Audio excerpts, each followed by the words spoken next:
This year, the Toledo Zoo is marking a milestone of monumental proportions as we celebrate our 125th anniversary. Since its humble beginnings in 1900, the zoo has grown to become a local landmark, drawing in millions of visitors and caring for thousands of animals, all while advocating for wildlife and helping to conserve the natural world.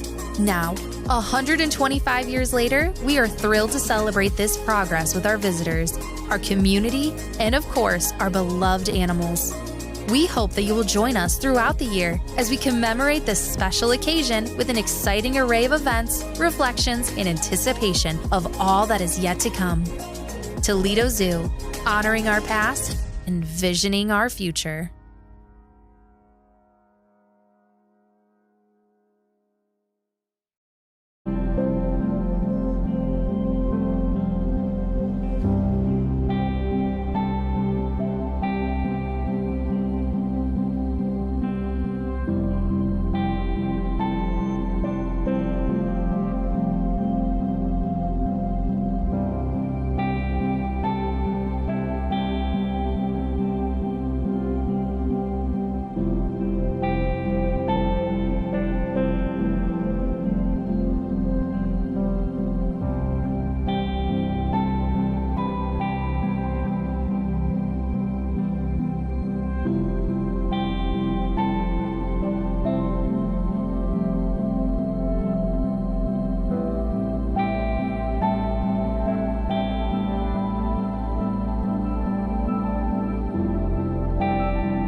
lot whenever you ask people why they work with animals, you hear, because I love animals. And it's an understatement. It's the kind of thing where you come to work every day and you love it. The journey that I've been on has been a really good one in the fact that I actually started coming here when I was 13 as a zoo teen, and my parents were nice enough to commit their weekends to driving me down to volunteer my time to be able just to be at the zoo. I think sometimes we forget that the zoo really provides this sense of fascination and curiosity, especially for the youth of tomorrow. I started my career here as a young 13-year-old, and it has been truly remarkable to just watch the initiatives here at the zoo as a whole grow. Watching it from a young kid to now an adult where I can serve in the community and be a voice. And that's what's truly remarkable. We are just impressed and absolutely flabbergasted with the wonderful things that happen through the Zoo Teen program. And these teens really become the leaders of the community. They explore careers, they participate in conservation, and they engage in the community. What better program could that be for the youth of today? This program provides a footprint for beginning to think about their future, their options, their importance, their gifts, broadening their whole perspective on what life is about.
Have you ever wanted to come closer at the Toledo Zoo?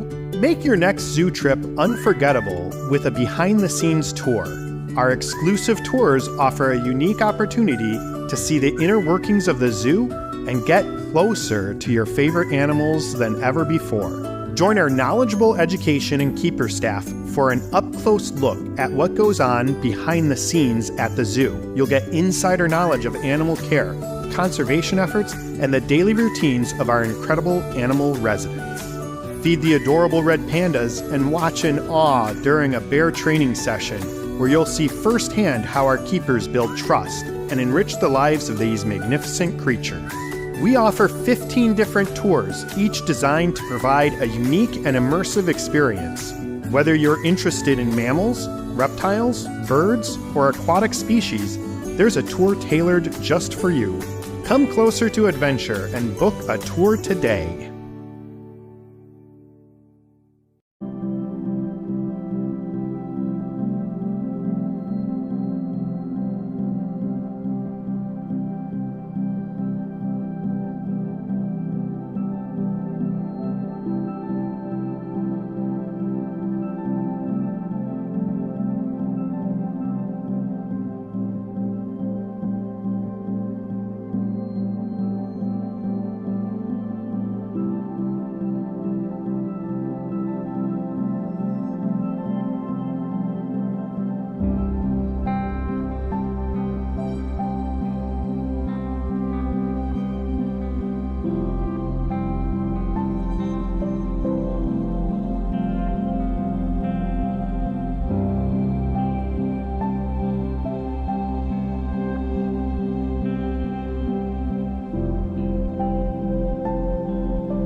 Well, good morning, everyone. We're going to go ahead and get started here. For those of you who were here yesterday, you know we had to push one of the talks till this morning, so you're just going to get a brief welcome from me. So, welcome. Today's talks are are actually some of the most powerful ones, I think, of the entire symposium. They're really focused on how we at the Toledo Zoo are worried about sustaining the next generation of zoo professionals and conservationists. And we do that not just here, but we do that around the world. And so you're going to see some talks from the Toledo Zoo team, but also some talks from our international partners of some amazing work that's being done. And I think this is just incredible. So I'm hoping, with the weather being as cold, that there are a lot of people streaming at home and watching this.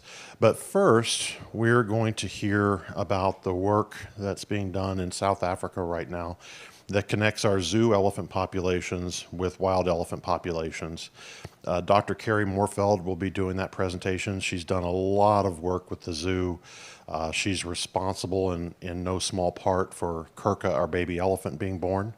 And you're going to hear a lot about that this morning. So, Dr. Moorfeld.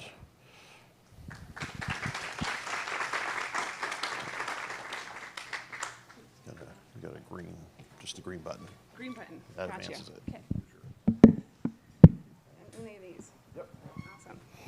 All right. Thank you. Thank you, Jeff, for the nice welcome. And thanks, everybody, for their patience. So obviously, I was on the schedule yesterday. I'm not going to dwell on this, but chronic asthma sometimes gets you when you least expect it. So the hospital was lovely, and I'm back and breathing great. So I apologize to any people that were not here, that were here, that didn't get to hear the talk. And thank you all for your grace. So let's talk elephants. So I think the first day we were here, one of the scientists said, what humans are not is patient. I will have to disagree with that a little bit, because an elephant's gestation is about 2 years long. So pregnancy is 22 months. So I think I'm one of the most patient scientists there are when it comes to elephants. When it comes to moving conservation and impact forward, I'm a little bit impatient, which you'll see today. I'm going to talk a lot about South Africa and Southern Africa in general, but I can't start that journey without pointing out this team here. Now, I know they were all here yesterday to hear the talk. They couldn't be here this morning, but this is the Toledo Zoo elephant crew. And there's Kirka and Renee over there. And I just have to say thanks to the Toledo Zoo for trusting me and going on that journey. It took so much effort, lots of years of defining boundaries and using data from Africa to enable Renee to have this calf. And it's a huge, huge blessing, and it set the way forward for a lot of zoos to follow suit. So without this team, that's not possible, and we're just starting. So thanks to Toledo Zoo doing that. 125 years in, I will guarantee this next 125 years, their impact on elephants, not just here, but globally, is going to be huge, and we invite you all to join us in that journey. So yeah, I'm talking about Africa, but I'm going to talk about zoos too, because my job, what I feel I'm called to do, is bridge that gap between how zoos and how work in Africa and other countries are directly related and help each other. So I get the question all the time, should elephants be in zoos? Why are you doing work in zoos? Why are you doing work in Africa? Shouldn't you be in zoos? So I hope today I can tell you it's not an either or. You have the same hearts, the same people, the same issues on both sides, and they're connected. So the more we work together, and Toledo Zoo is helping bridge that gap, the more we help individual elephants and also populations. So I'm going to talk about African elephants today. So that's the species that the Toledo Zoo houses as well. Just as a brief overview, just showing you the AZA, which is the governing body of welfare for zoo elephants, how many elephants there are, and by sex. There's not a lot. So to me, each one of these 163, each one of these elephants deserves individualized care and studying. That's not a lot, right? We can do this. So this is alarming. When I first started to study elephants, did a lot of work with population modeling, and found out that elephants were to be extinct in zoos within 50 years. Now this was about 10 years ago, right? And to me, that's not okay. They shouldn't be extinct in the wild. They shouldn't be extinct in zoos. We need to be in charge of changing this trajectory. How do we do that? So I'm a reproductive physiologist. So of course, my passion around this was looking at the reproductive health of all of these animals. And did a study and found out that over half of elephants of reproductive age weren't even capable of having a calf. Now that's different. I've been going to Africa since I was 18. And I saw firsthand elephants have calves in their 40s, 50s, even 60s. They actually don't go through a menopause. They can have calves throughout their entire lifespan. That was different. That was different from what we were seeing zoos. And it's not to blame, right? But it's like, what can we do to better to increase that? I'm going to give you an example here of why this is relevant and why Africa comes into play. Let's just look at the male population in general. So you have about 50 males, African males. That's a lot of males. You would think, we're great, right? That's a lot of genetic diversity. I'm not going to get into all the genetics today, but genetic diversity is important to prevent inbreeding and other things that can happen with that. So here's our population by numbers. You have 18 juveniles. Obviously, those aren't in your reproductive potential. But here you have your adolescents, young adults, and adults. Okay, so you have potentially 32 breeders. That's still really high. But when you look at what really happens, so on paper that looks fine. When you look at really what's happening, of all the zoo populations, you only have 11 males represented. Of that, 4 of those sires are responsible for 71% of the calves born. Sorry, back. And 2 of those are a father-son pair. So just showing you, right? If those 4 elephants are responsible for 71% of your population, we need to fix this now, especially given gestation's about 2 years long, right? We can't wait until the problem is more severe. So what do we do? So this is also an education event. So I got permission to say, I can also show you all sperm slides and other reproductive aspects of elephants. So I'm just going to show you when we look at bull fertility, I'll talk about this a bit, but we go around and help train teams and elephants for voluntary semen collection. So none of these elephants have to do this. They voluntarily go into an area where we can safely collect them. And so just to show you, this is a good sperm sample on top. Can you play that slide for me? Or did you already? So you see those are individual sperm cells. They're moving all over the slide. That's good motility. So that's what you want to see. I will tell you, I get this question a lot. Are elephant sperm cells really large? Actually, they're tiny. They're one of the tiniest of all mammalian species, which is just interesting. And then if you go to the next slide, this is just showing you what we're seeing in most of the population is a low volume, low motility. If those sperm cells can't swim up the track, it can't fertilize the egg. So there's the female problem of most females not being cycling, and then there's obviously the male problem of having low motility, low quality samples. One of the solutions, quickly, was to bring in elephants from Africa, right? We won't go into all of the details of this, but in 2016, 17 elephants were brought from Africa to help with this population issue. This is what that looks like, right? A lot of people, a lot of money, a lot of resources. So that's just one elephant. I think I have a pointer here somewhere. I don't want to press something I shouldn't, but the elephant is in that large crate on top. You can imagine the resources that go into moving one elephant. This is just showing them getting onto the truck in Africa, numbering them to try to keep them in family groups, which is important. This is where I'd like to take this. So 17 elephants were imported. Taking that process, those are 17 embryos. Those are not elephant embryos. But my goal in this is how do we bring genetics, unique genetics, into the US to increase our population and start fresh with what we know about elephant management? This is a better way.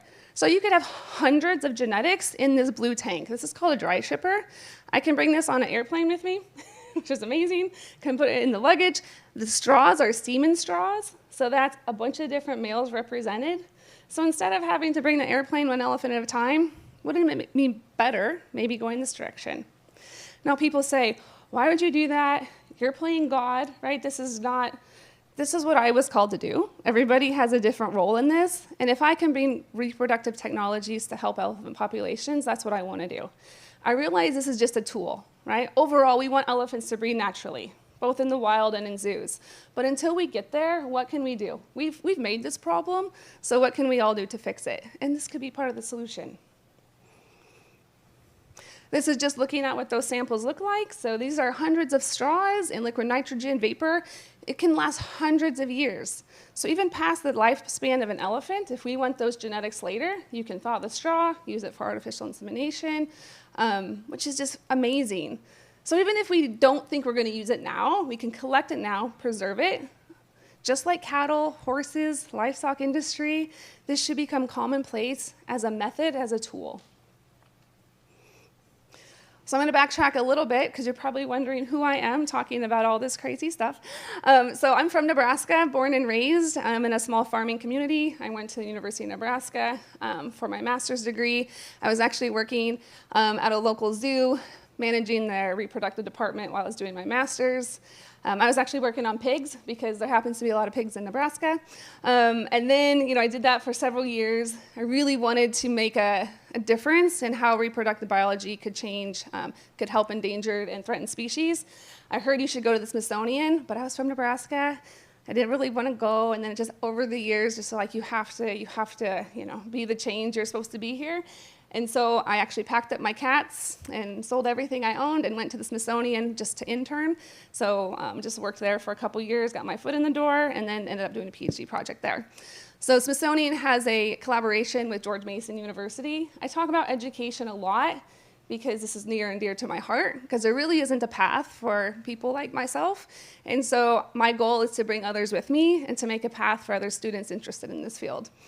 So through that then, obviously there's a lot of elephant organizations on there. I studied elephants at the Smithsonian. So I'm very highly involved in Southern Africa, serving on different boards for elephant health and conservation, and then started a program called For Elephants, which I'm going to talk about today. So I also have a private company. So it turns out I thought funding for elephant conservation would be easy. I was largely mistaken.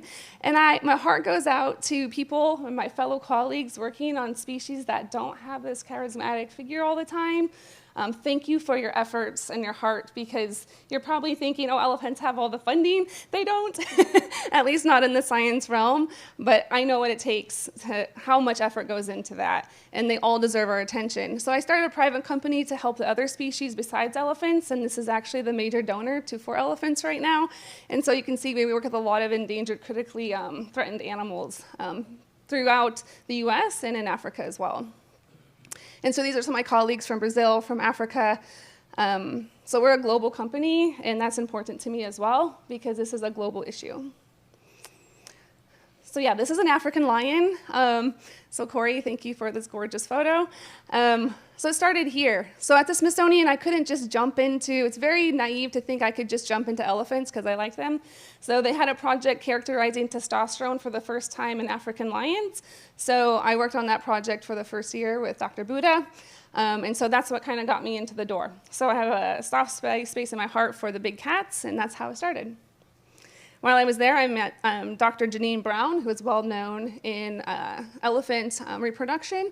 So I spent 7 years at the Smithsonian National Zoo Conservation Biology Institute studying elephant reproduction and trying to dig into the question of why are most female elephants of reproductive age not cycling. So I studied wildlife endocrinology. So endocrinology is just the study of hormones. So this can be reproductive, which we normally think of, but this is stress, this is metabolic, this is diet. Hormones run your life, as we probably all are aware. So even all the nutrition hormones affect reproduction. So this is what I've studied for many years and developed different ways to study animals non-invasively, which means instead of necessarily having to get blood from an animal, we develop techniques to just grab their poop samples, and you can tell a lot about an animal's health just by their fecal samples. This is relevant when we get to Africa because it's really difficult, impossible, to just go collect blood from all of these elephants in the savannah. So instead, we can follow them and collect fecal samples because elephants poop a lot. So we can test in fecal samples, you can do urine, you can do saliva samples. When I started this, I had some zoos send me some fecal samples, and I didn't specify you just needed a small bag like that. And so I would get these giant 50-pound boxes, and I'm like, okay, that was not what I meant. So now we have a nice process of sending fecal samples. From there, they go into, it's called an enzyme immunoassay. So these are specific for different hormones that you're looking at. It's a color change. So depending on the intensity of the darkness, that will tell you the concentration. I won't go into all the details. Put it into a machine and it gives you a result. Sounds easy, but there was about 11 years to go into that, but we'll skip that. In general, this is what it's telling us. So we have an endocrinology lab set up in South Africa to give data on wild elephants as well. So one of my questions was, okay, we have the zoo metric. What does it look like in the wild? Our goal point should be healthy animals. If all of our health is skewed, we shouldn't be using, an unfit reproductive population for our baseline. So this is what we're looking for. I won't go into all the details, but an elephant only cycles 3 times a year, which means they only have 3 potential times to get pregnant. Again, I'm very patient. So this is long-term monitoring. So elephant health, you have to monitor all the time. Toledo Zoo is one of the zoos that sends in samples every week, and we know the health and reproductive status of all their elephants at any moment. It's phenomenal. This is non-cycling, obviously. So if you can't cycle, you can't conceive. I'm not going to really geek out, but just showing you this is what we're looking at. On the ovary, there's a structure after an egg is released once every 3 months. That spot is called the corpus luteum on the far right in the yellow. It secretes the progesterone. That's the hormone I'm looking at to look for cycling status. If she didn't ovulate, there's no corpus luteum, no progesterone. So my question at the Smithsonian from Dr. Brown was, can you help me figure out why these elephants aren't cycling? Elephants are so dynamic. When any of you get the opportunity to come to Africa with me, which you will have the opportunity, you'll see it's just not one thing, right? It's not one hormone. It's temperature, it's weather, it's nutrition, it's weight, it's social. Social is one of the biggest factors that affects elephant reproduction. And management. People are drawn to these elephants. Elephants are drawn to their caretakers. All these things have to be considered. I started to ask the question, are elephants obese? And everybody's like, what? Elephants are supposed to be fat. They're big, right? How do you tell an obese elephant? And so this was my question, is excess body fat or obesity a risk factor for reproduction in elephants? Obviously in humans, we're used to this BMI, that number none of us like to look at. So I use that model, obviously from humans, and in cattle, it's a common thing. Cattle, it's visual, so you can look at this index and tell the health relatively in terms of body fat for cattle. So I used that idea. In elephants, I knew it had to be practical, had to be inexpensive, and it had to be easy to use. If I just did a fancy fat test, who was going to be able to interpret that? If I want this in every zoo and every field site in Africa, it had to be a visual aid that was validated with scientific data. So I started just looking at photos and going to zoos. And I quickly saw that I didn't get a lot of diversity in the zoo elephant photos. Again, no blame. We are where we are, and now we make change. So I just didn't get a good enough data set to see where were these elephants putting on body fat. So this is when I started going to Africa more intensely. Don't tell my mom, but the first time I went there to study elephants, I bought a one-way ticket. I waitressed on the side, made enough money, got there, and figured out my way home later. And so I knew I needed wild elephant populations. So my question was, let's develop this index based on both zoo populations and wild populations and see if this is potentially a problem. So again, our study population was large, so about 50 and 50 in both sides. I knew, I have a degree in biostats, so this was important to me. They said, you're crazy, that's a lot of numbers. I'm like, yes, but this is pretty important. So we went to South Africa, partnered up with my dear colleagues at Elephants Alive, who I still partner with today. And they actually have a database of photos for elephants from years and years, so it started the process, which is amazing. So shout out to them. I quickly found out where animals deposit body fat. Obviously, looking at a thin elephant is easier to see. I won't go into all this.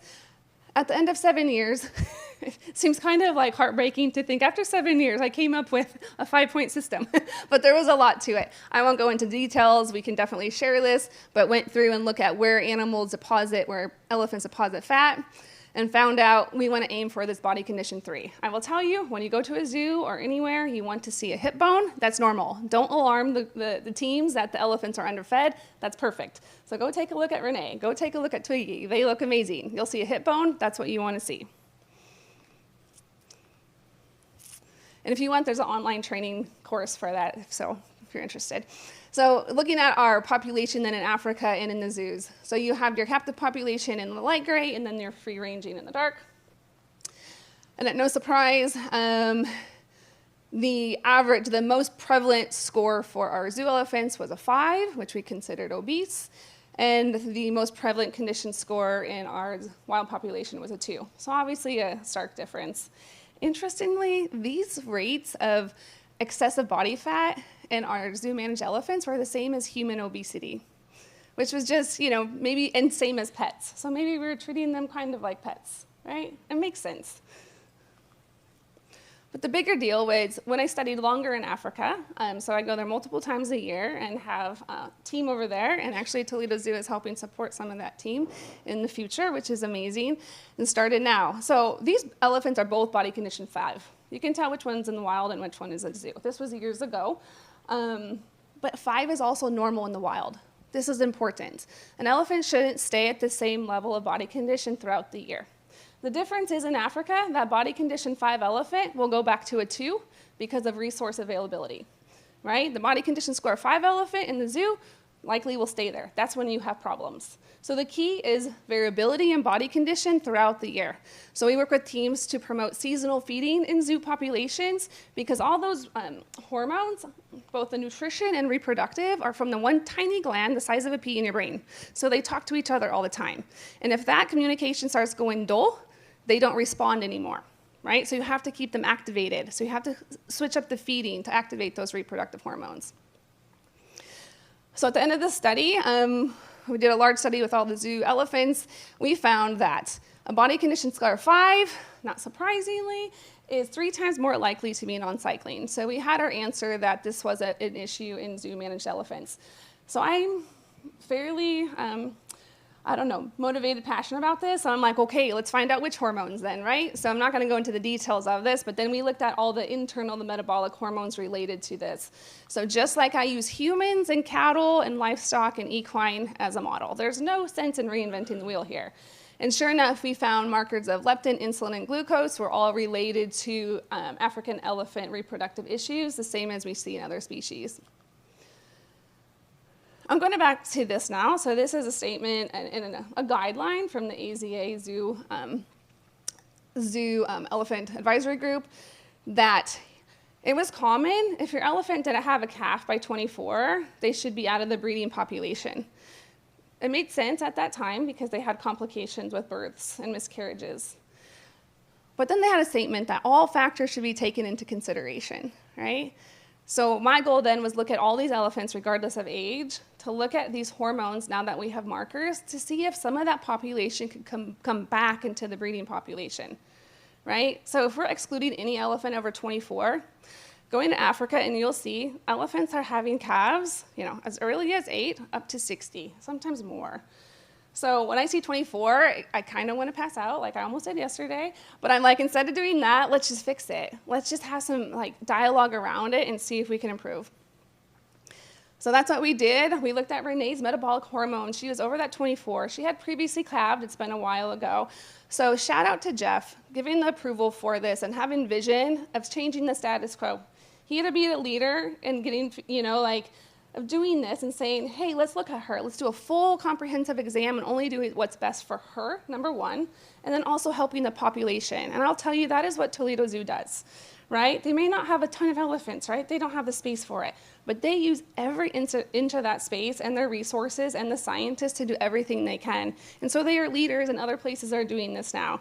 And of course, Kirka is a result of that. That only happened because I was able to use that data from Africa. So I've been studying those elephants over, about 20 years now. And so I'm not showing all of that, but I do have now markers of all those hormones from a biobank in Africa. So I knew what we should be aiming for, and Toledo Zoo, took that data and said, let's do this. So that's amazing.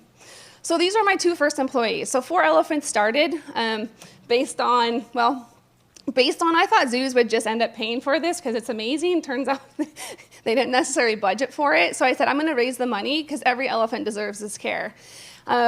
We started 4 elephants right when COVID hit.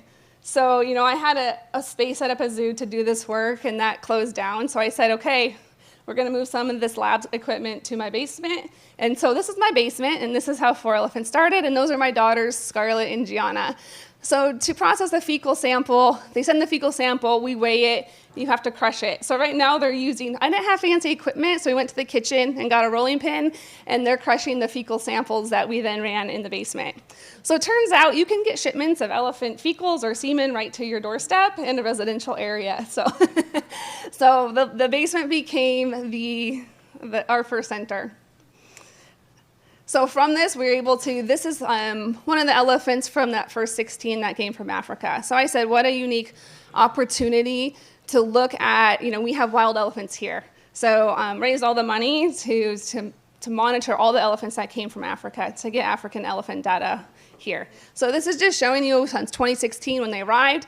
The minute those planes arrived, I said, get the poop from the trailer, right? And so we've been monitoring those elephants ever since. And sure enough, those, I'm not gonna go into all the details, those circles are when they started to cycle, and the last where you see that hormone going up, that's pregnancy. All right, just very briefly, so this is for elephants in 2019. Was when I did the paperwork. 2020 we got started, moved into the basement. I'm from Nebraska, and our big thing is what we do is obviously the research, the funding, the student training, and then the elephant team training too. These are kind of our main projects, and then keeping the Africa program going, not just in terms of the science, but involving people in Africa directly related to this. It's the only way it works. That's in my basement also. We've progressed. So I lived in Omaha all my life, so last year we actually just moved to Texas. So on the right, these are my girls, a little bit bigger. They're still my employees. This is our first day of school. So yeah, cats and giraffes take up a lot of our life now, which is amazing. It just was enabled me to do more of this work more quickly, to figure out more of these details of these reproductive technologies that we can apply to elephants and other species. So for elephants, I won't read that all, but at the end of it, our mission is conservation, education. My main thing is that we always work together to live in a place where elephants always exist. I mean, it's a real possibility that there's no more elephants in zoos and no more elephants in the wild. And that is our responsibility, and I feel like that is my mission to make sure that doesn't happen. My girls go to Africa with me all the time. They see me work on this, and I would just feel like sometimes I want to quit. I'm not going to lie. I think we all get there. That's a lot. But then I just imagine if I did, they would say, Mom, you knew how to do this and you didn't do it. Why didn't you keep going? And so one day I don't want to say that, so that's why I'm here. Okay, I know I had a lot of drugs, so I'm crying. So my other big thing is I invite others to join us. I invite everybody to be in on this mission. And you say, I want to do this. How can I help? So education's a big deal. So we have graduate programs. So I have 2 PhD students. We have 3 master's students, a bunch of undergraduate students. I'm hoping to, with Jeff's help, develop this more in Toledo so that we have the next generation. It's important. I never, had that path, so I'm trying to make that path. And it's difficult but important. So they actually come to our lab and do sperm analysis, hormone monitoring. We go to the various zoos. So training. Crystal, you walked in perfect timing. You didn't know I gave you lots of shout outs, Elephant Zoo team already. But training is part of what we do. So we go into zoo programs, as like, hey, let's start from scratch and help you with the elephant side and the semen collection side and the processing side. So, we come routinely, but then after that, we want you to have the skills so you don't need us anymore, right? That's the whole goal, is you don't need us anymore. And so this is Crystal learning how to dilute the elephant semen sample after they dilute them. So we got the funding to provide like the microscopes, all the things they need. So now they have a kit there so that they can routinely collect samples and send them to our lab for storage. So we work with a lot of zoos doing this. So we go in and break it down step by step, and you can talk to Crystal if it's a good process. But this is important to us on what we do. So obviously going to a lot of different zoos, doing reproductive ultrasounds. Again, my job, I feel, is to teach others to do this. So, one day I'm not going to be here if this organization only exists on me, which right now it kind of does. And I don't want that. I want it to carry on long past my time. Part of what we do is elephant expeditions to South Africa. This is both first it was for students and scientists, and I'm like, no, let's bring community, let's bring families. And so this has opened up to people that love elephants and want firsthand to get in there and to collect those fecal samples and get into the field. I'm not going to go into a lot of it.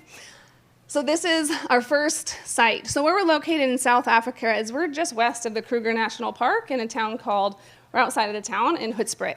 We like this area because we work and we're located at the same location as Elephants Alive and the Black Mambas. So again, collaboration is critical to me.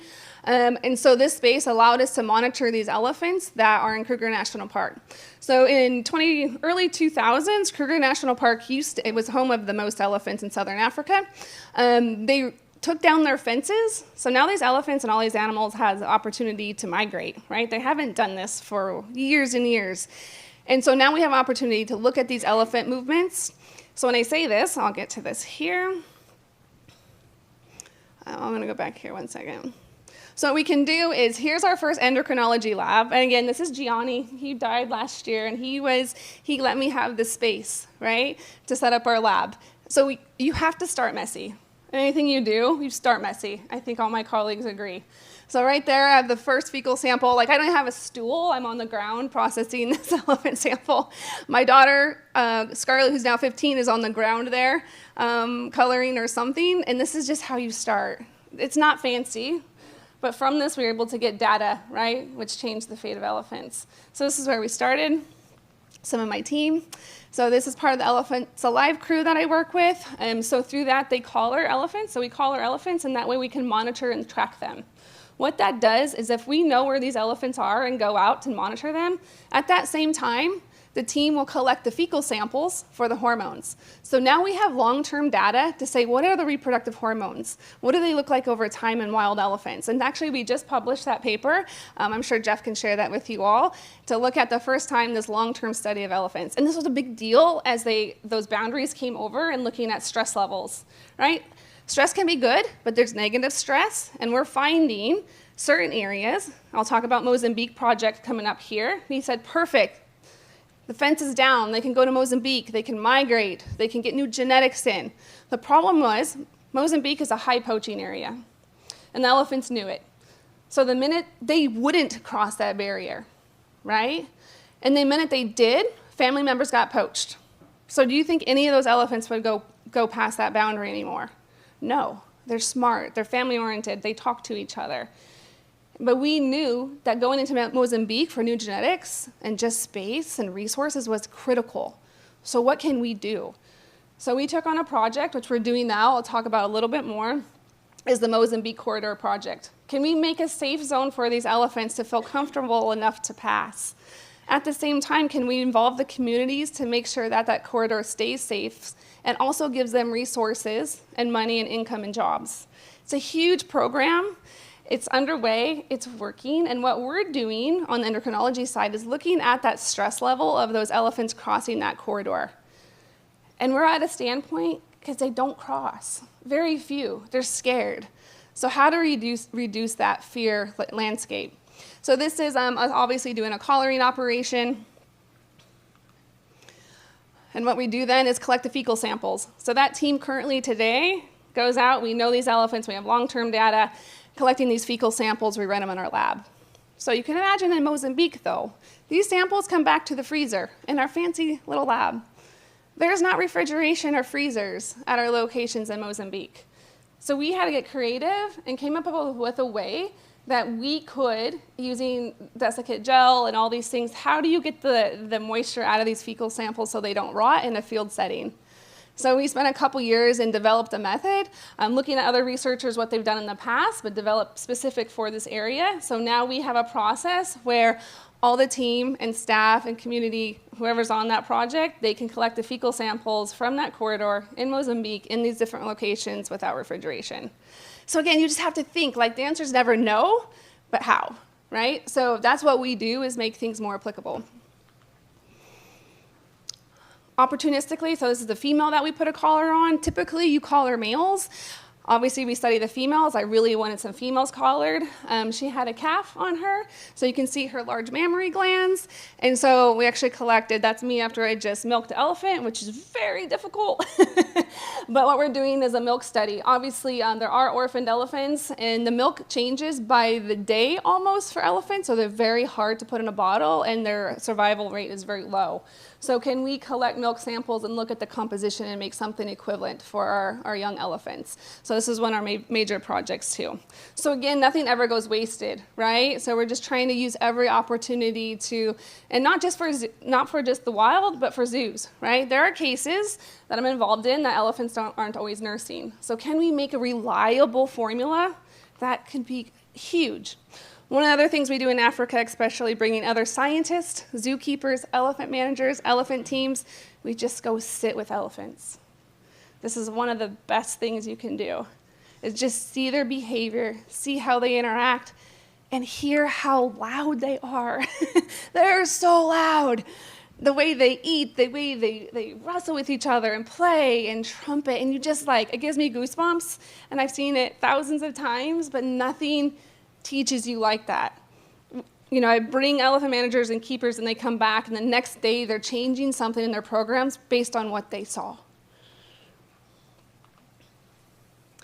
Some of the things you see, elephant breeding, right? This is Ronnie, my man over there, he's amazing. He's on our team and collects the fecal samples. Jeff and Shayla got to meet him and Corey met him. He's phenomenal. So he goes, collects fecal samples whenever he can, opportunistic for me. So this is just showing you the area that we're working in mostly, but we go all over Southern Africa. So it used to be South Africa, now it's Southern Africa, because obviously this Mozambique project is one of our majors. We also go into work in Botswana, Zimbabwe as well. This is our new space. So this is the collective space that we use for Elephants Alive and for elephants. Our lab is actually a small little lab in the back there, which actually we need to expand. We're working on that. But that's just a bit of our location. So you probably recognize two very important people in this room that are dear to my heart. Jeff, shout out to Jeff and Shayla. They said, we want to see. And I think they quickly saw that conservation and setting up this kind of operation in Africa, in Southern Africa, you think this is easy. It's very civilized. There's things. It's hard. Jeff, would you agree? There's a lot of changes. This is the Black Mamba group. They're an all-women anti-poaching group. They also live on site where our lab is. And so my goal, too, is to train them in the lab, right? And some of them are just like, I want to learn. But if we can like give that structure for in-country, I think that's one of the best things we can do, is involve the local people and give them skills as well. So shout out again to Shayla and Jeff for going on this journey and seeing what this is like. And they're going to definitely play a more active role in this going forward, and I'm so thrilled. This is part of our team. Henry, I'm almost done here. So Henry next to me, I don't know whose smile is bigger there, but he's one of our elephant shepherds. So he goes out. So elephant-human conflict is real. We've all heard of it. And we're changing the dialogue. So instead of human-elephant conflict, now it's human-elephant coexistence. So every time we know that we call it conflict, but that's from the human perception, right? We need to figure out a way to live with these elephants. So they get calls. Henry gets a call that there's an elephant going into a village, a surrounding community. He gets on his little motorbike with his arsenal of how to get this elephant out of this area. Now you think this would be complicated and very complex. This is chili powder-filled eggs. This is paintball. This is things you don't want to hurt the elephant. I mean, he says these elephants are his friends. He wants to save them, to deter them, but not hurt them. And so I always thought, like, all these crazy, like, complicated systems. No. And if his motorbike doesn't work that day, they don't go. So this is important to us to figure this out, better ways and sustainable ways, and to empower people that the elephants are their friends to coexist. And I will tell you one part on this. This is not just a population problem, but individual problem. So we talked with one of my colleagues that it's not necessarily what works in one area will work in everything. So beehives are a common deterrent for elephants. So you'll put up beehives along the areas between the communities and elephants. Elephants hate bees. Now these are African bees, so they have quite a sting. Elephants are terrified of them. So for a long time, Dr. Lucy King did this research and found that if you put these beehives out, the elephants will go away from the communities. Then we found out the humans don't like the bees. That makes sense. And so then it was found out that the sound of the bees was enough to scare them. Right? So using video stereos and things. Well, then we found out those devices like to get stolen. And so again, you have this reoccurring thing, like what's sustainable, what's not expensive, and what helps the community and the elephants. And what works in one place won't work in another, right? Some places, the forest elephants, those videos or those sounds won't work because that stuff isn't necessarily waterproof, right? So you have to think. So it made me think too that a lot of their calls are individual elephants. So it's not just a population thing, sometimes it's just a handful of elephants. So can we study, which we're doing now, these individual elephants to see what deters them individually? Or more, what takes them away from there and gives them a better opportunity somewhere else? So this is just, all right, I have 2 slides left. So this is our big project now with Mozambique Corridor Project and stress mapping. So now with all of our cortisol data, we're looking at where elephants are most stressed and why. So we're finding out, obviously, high poaching areas, these elephants are stressed. Stress affects reproduction. Right? So if we can find a way to mitigate the stress in these areas, perhaps reproduction will improve. We're using this always thinking of zoo elephants, right? So it's always connected. So right now we're looking at the Mozambique Corridor Project of what is that stress level, and over time, what are the different mitigating things we're doing in that area to reduce that stress so those elephants feel safe to cross. And this is, I will tell you, the map on the left, all those little green areas are isolated populations. You think of Africa as this wild, savanna with all these roaming elephants. It is not. These are small zoos, I have to say. Managed populations. I don't care if it's a zoo or if it's a reserve. Some of these reserves have 1 elephant, right? So the same things and same principles apply across. So how do we manage those elephants? That they get unique genetics. And that's where the reproductive technologies come in. That's how do we work with coexistence with farmers. That's how do we coexistence with different zoos. So it's all related. So one day, I would love this corridor. Like perhaps it will be called the Toledo Zoo Elephant Corridor. Wouldn't that be cool? But I want this corridor to have, a large impact as a model. If you do it once, it doesn't, it's important, but it has to be repeatable. If we can take the most severe case and make it work, we can repeat this model all over Africa, not just for African elephants, but Asian as well. The last part in this is what that has done is opened up opportunities. I spent 20 plus years in Africa studying elephants. What that has done is it's also opened opportunities to help other critically endangered animals. You can't see well on this, but we're doing a semen collection on a sable antelope. I'm bringing this in because it's all connected. If we have the resources and the connections and the colleagues in one place for elephants, we should be utilizing that same collaboration to help other species as well. So this for elephants is for all animals. Elephants are the icon of this, but by doing this, we are helping so much in terms of people as well. Okay, so with that, thank you all for your patience and listening to me. I'm very passionate about this. To the Toledo Zoo for everything you've done so far, and I really look forward to things we're doing in the future. And the community here. I've heard amazing things, and I see it in this room. And I want you to be invited and along on this journey, and we'll tell you more about how you can do that. So thank you for your time, and just please be on this journey with us and see what can happen year by year. I'm not going away, so thank you all.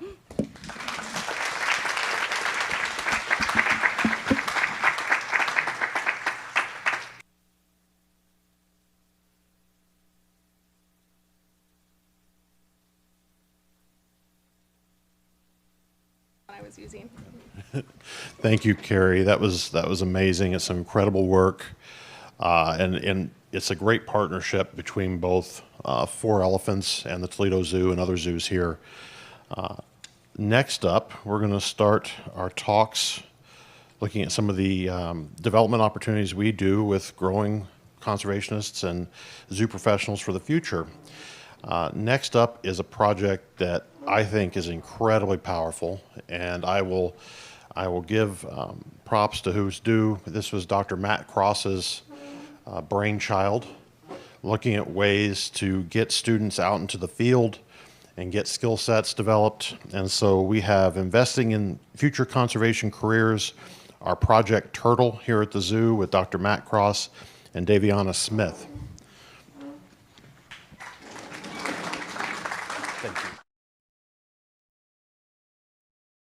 Thank you. Thank you.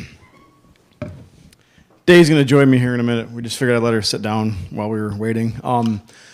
So my name is Matt Cross. I'm our Director of Vertebrate Conservation. And today I'm going to talk to you about a project that is very near and dear to my heart. I realized that I forgot a lot of slides because I did this at the 11th hour. But kind of the reason we got here is I wanted to try to provide opportunities for students in high school to be able to participate in conservation programs. My high school was a very poor inner city high school. I started off my freshman year with over 300 students, and we graduated about 125. And so my school actually doesn't exist anymore. The structure is still there, but it shut down after years of declining test scores. We always did way, way lower than the rest of the state in terms of all of our testing, our state testing. And so that was kind of my motivation once I got into the real world to try to find opportunities to engage students, get them interested in education, conservation, and to help us move the dial forward in terms of our field work and stuff. So these are some of the faces of the interns we've had over the years. I lost count. We've done 4 years of this, and I think we're close to 20 students. I'd have to go back and count. I don't have everyone up here because, to be honest, a lot of people like to make goofy faces when you put a camera on them, so not all of them are up here. But we have seen a lot of students go through this program, and it's been very impactful, and I'll show you some of that here today. So I like video games, so I like to think of things in terms of video games. Some of you may not recognize this one in particular, but when we talk about getting anyone interested in conservation, there are a lot of barriers facing people. And these run the gamut from very introductory things like low wages. And let's say you are a glutton for punishment and your dream job is to, work in conservation, right? It's not a glamorous job. It's no one's get-rich-quick scheme, but it's something we're very passionate about. But if that's what you want, then we start to have other obstacles. So timing and scheduling. Not everyone can take off work for a summer to go work someplace for 3 months and chase rattlesnakes, help turtles, look at deer, that kind of thing. And because there's things that are given up. These two, the financial side and the scheduling, a lot of this comes down to opportunities you can have and opportunities lost, especially if transportation and where'd my finances go, are issues. So all of these factors that contribute, that are part of our conservation field, act as barriers. And they might not always be apparent to a lot of us, because things like these time spent in the field and time that you give up on jobs, right? You can come work for me for $12 an hour, or you can go to McDonald's and make $17 an hour, right? You can go be a bagger at Kroger or Meijer, things like that. And so there are when we look at this, there are a lot of barriers standing in anyone's way trying to enter this field. And this can be insurmountable, especially to people who may not have reliable transportation, who have different financial statuses than ourselves. And then even down here with the qualifications and knowledge, I'm gonna level with you. I was rarely an A student. I did great in high school, but college is a different story. I lost my scholarship my freshman year. I think I ended up with a C in biology, and then I got a PhD in it. So perseverance and determination is great, but just because you're not the best and brightest doesn't mean you can't make a contribution to this field. And so one of the most important things that I've discovered going on this journey is really trying to remove barriers without creating more.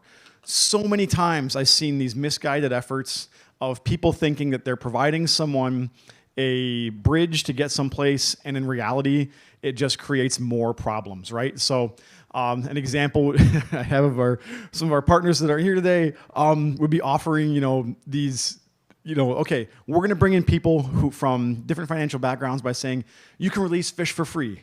Well, you still have to get transportation there. People from different financial backgrounds might have to work around the clock, right? So it's just some of these efforts of saying, let's just do this, don't always work. Another great one is conferences. I like to pick on those because a lot of conferences are promoting inclusion and trying to get people to come to these places, right?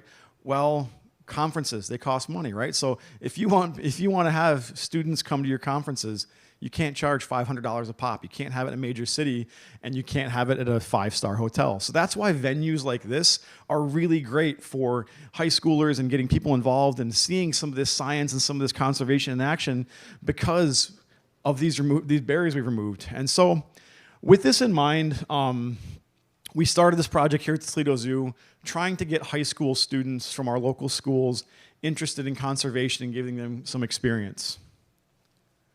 Oh, how do we get to this point? So the objectives of this project were very, very simple. A lot of times as scientists, we have a list of objectives that are a page long. It's easy, right? If we want to get people involved, provide the opportunity. We want to increase representation in our workforce and provide people with these opportunities. So give them paid positions. I'm a huge advocate for paid internships. Students, if you're looking at this, and someone will yell at me later, but don't do anything for free if you can all avoid it. And then really, we wanted to evaluate our program's success by looking at the impact that we had on these students, right? So we do pre and post surveys so that we can look at this under, as a conservationist, what I call an adaptive management approach. So we go through, we do this program once, and we say, okay, here's what we did right, here's what we did wrong. Let's go back and tweak it so we can make this a better experience overall. So we took our list of barriers for students entering this field, and we went, again, approached it from this adaptive management strategy. And so in terms of finances, we applied for grants to create these internship positions, and then we take care of most of those barriers. So they're paid. We also provide students with lunches and PPE, or all the equipment that you'd need to be in the field with us. Waders, boots, hats, backpacks. So there's no costs out of pocket. Season and scheduling. So one of the biggest issues that we run into annually is our field season starts in April. High school students in particular don't really get out until June. And so what we do is we wait for the student portion to start until June. My regular crew, my college students, start in April, but we leave positions open for the interns. And then we also provide flexible scheduling. So if you have familial obligations, babysitting, watching relatives, or even work schedules, sports, that kind of thing, we work around schedules, and we make sure that they're flexible. And then transportation. So it can be a limiting factor. So if requested, we'll provide transportation to and from work. And I really can't overemphasize how unique this is. As someone who spent a lot of time in academia, when we're giving students transportation to and from work each day, in our big years where a lot of students need transport, that can be an hour on the front and back of each day. So that's 2 hours of lost field work. My academic colleagues cannot fathom that. They cannot get around the idea of losing data, right? Because we're giving people a ride to and from work. But we are functioning as an academic institution, but we have a lot more flexibility because we're a zoo. So while I do have the whip at my back for some of these grants, we have a lot of flexibility when it comes to this and being able to accommodate this kind of support. Qualifications and knowledge. Like I said, I don't necessarily want the straight A students. If they're the ones that are best for the job, we'll take them. But if we have students that work with their teachers, and as long as they're in decent academic standing, and are not necessarily the straight A students, but they've expressed an interest and a passion in this, and the teachers feel that this will be beneficial for those students and impactful, then we will take those students. So in lieu of a traditional application process, we just have teacher recommendations. We work very closely with teachers that we've worked with for years.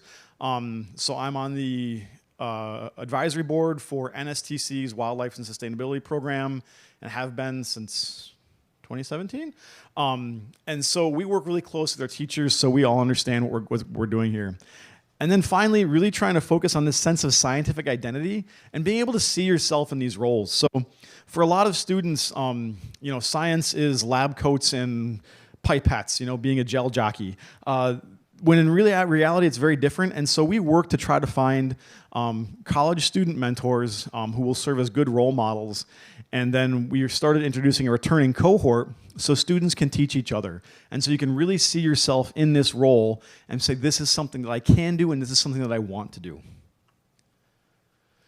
So this doesn't happen overnight. This took a lot of planning. Like I said, I've been on the advisory board here at NSTC for years. And then what I think we did correctly, and again, I'm sorry, I'm not really tooting my own horn. I don't do a lot of things correctly, but in this case, I might have done this. We used our relationship with TPS, especially Bob Vasquez. He works for both the zoo and TPS. We met with Superintendent Dr. Durant, and we asked them what they wanted to see out of a program like this. Because what I've seen with a lot of mistakes is when we tell people what we think they want. Let me tell you something about you that you don't know, right? So we met with them, and we talked about, where they wanted to see this, how we thought we could approach this to maximize the impact on students and get students to be involved, because they warned us that even if you have a paid internship like this, there's chances people aren't going to show up. How do we do that? And then we also, there's a picture that pops up there. There we go. Is there another one? Nope. Hold on. We applied for some grants. So our very first round of grant funding was the Greater Toledo Community Foundation grant. They generously award us some money to get us our first 2 seasons. And then for the last 2 years, this was funded through an Ohio STE grant. And so this whole process took a while. We didn't just go in, dive in head first like I tend to do. We made sure we dotted our I's and crossed our T's to provide the best experience possible for the students. So what we did is we came up with a fun acronym. Initially, this had a different name, but this is our TURTLE program, Teens Understanding Research Techniques and Learning Ecology. And what this is if you guys saw our earlier talk, or my earlier talk on Tuesday, the Toledo Zoo has a long-running turtle mark recapture program. And turtles make great ambassador animals for wildlife conservation and wildlife techniques. And so what I mean by that is, well, turtles are cute. They're charismatic. I covered that the other day. If you don't believe me, we can argue about it later. But the nice part is you can get hands-on with them, right? So if I were doing work with mammals or fragile birds, the opportunities to get hands-on and really get that experience is extremely limited, because handling is a very different story. We can touch turtles. We can grab turtles. So they make a great ambassador for this. And so what we did is we integrated our turtle conservation program with our turtle field program, which is not an acronym, and I realize it gets confusing. But these students get to participate in all of our field conservation efforts that my college level employees do. They work alongside them. They are trained for a few weeks, and then they're very much as independent as possible. And they take data. They do all the same things that my staff does. And a lot of these, we focus on transferable skills, right? So on the one hand, measuring a turtle, it's measuring a turtle. What does that translate into? Well, all of my technicians can read a caliper. All of my technicians can draw blood from a turtle. And if you can draw blood from a turtle, you can probably draw blood from darn near anything.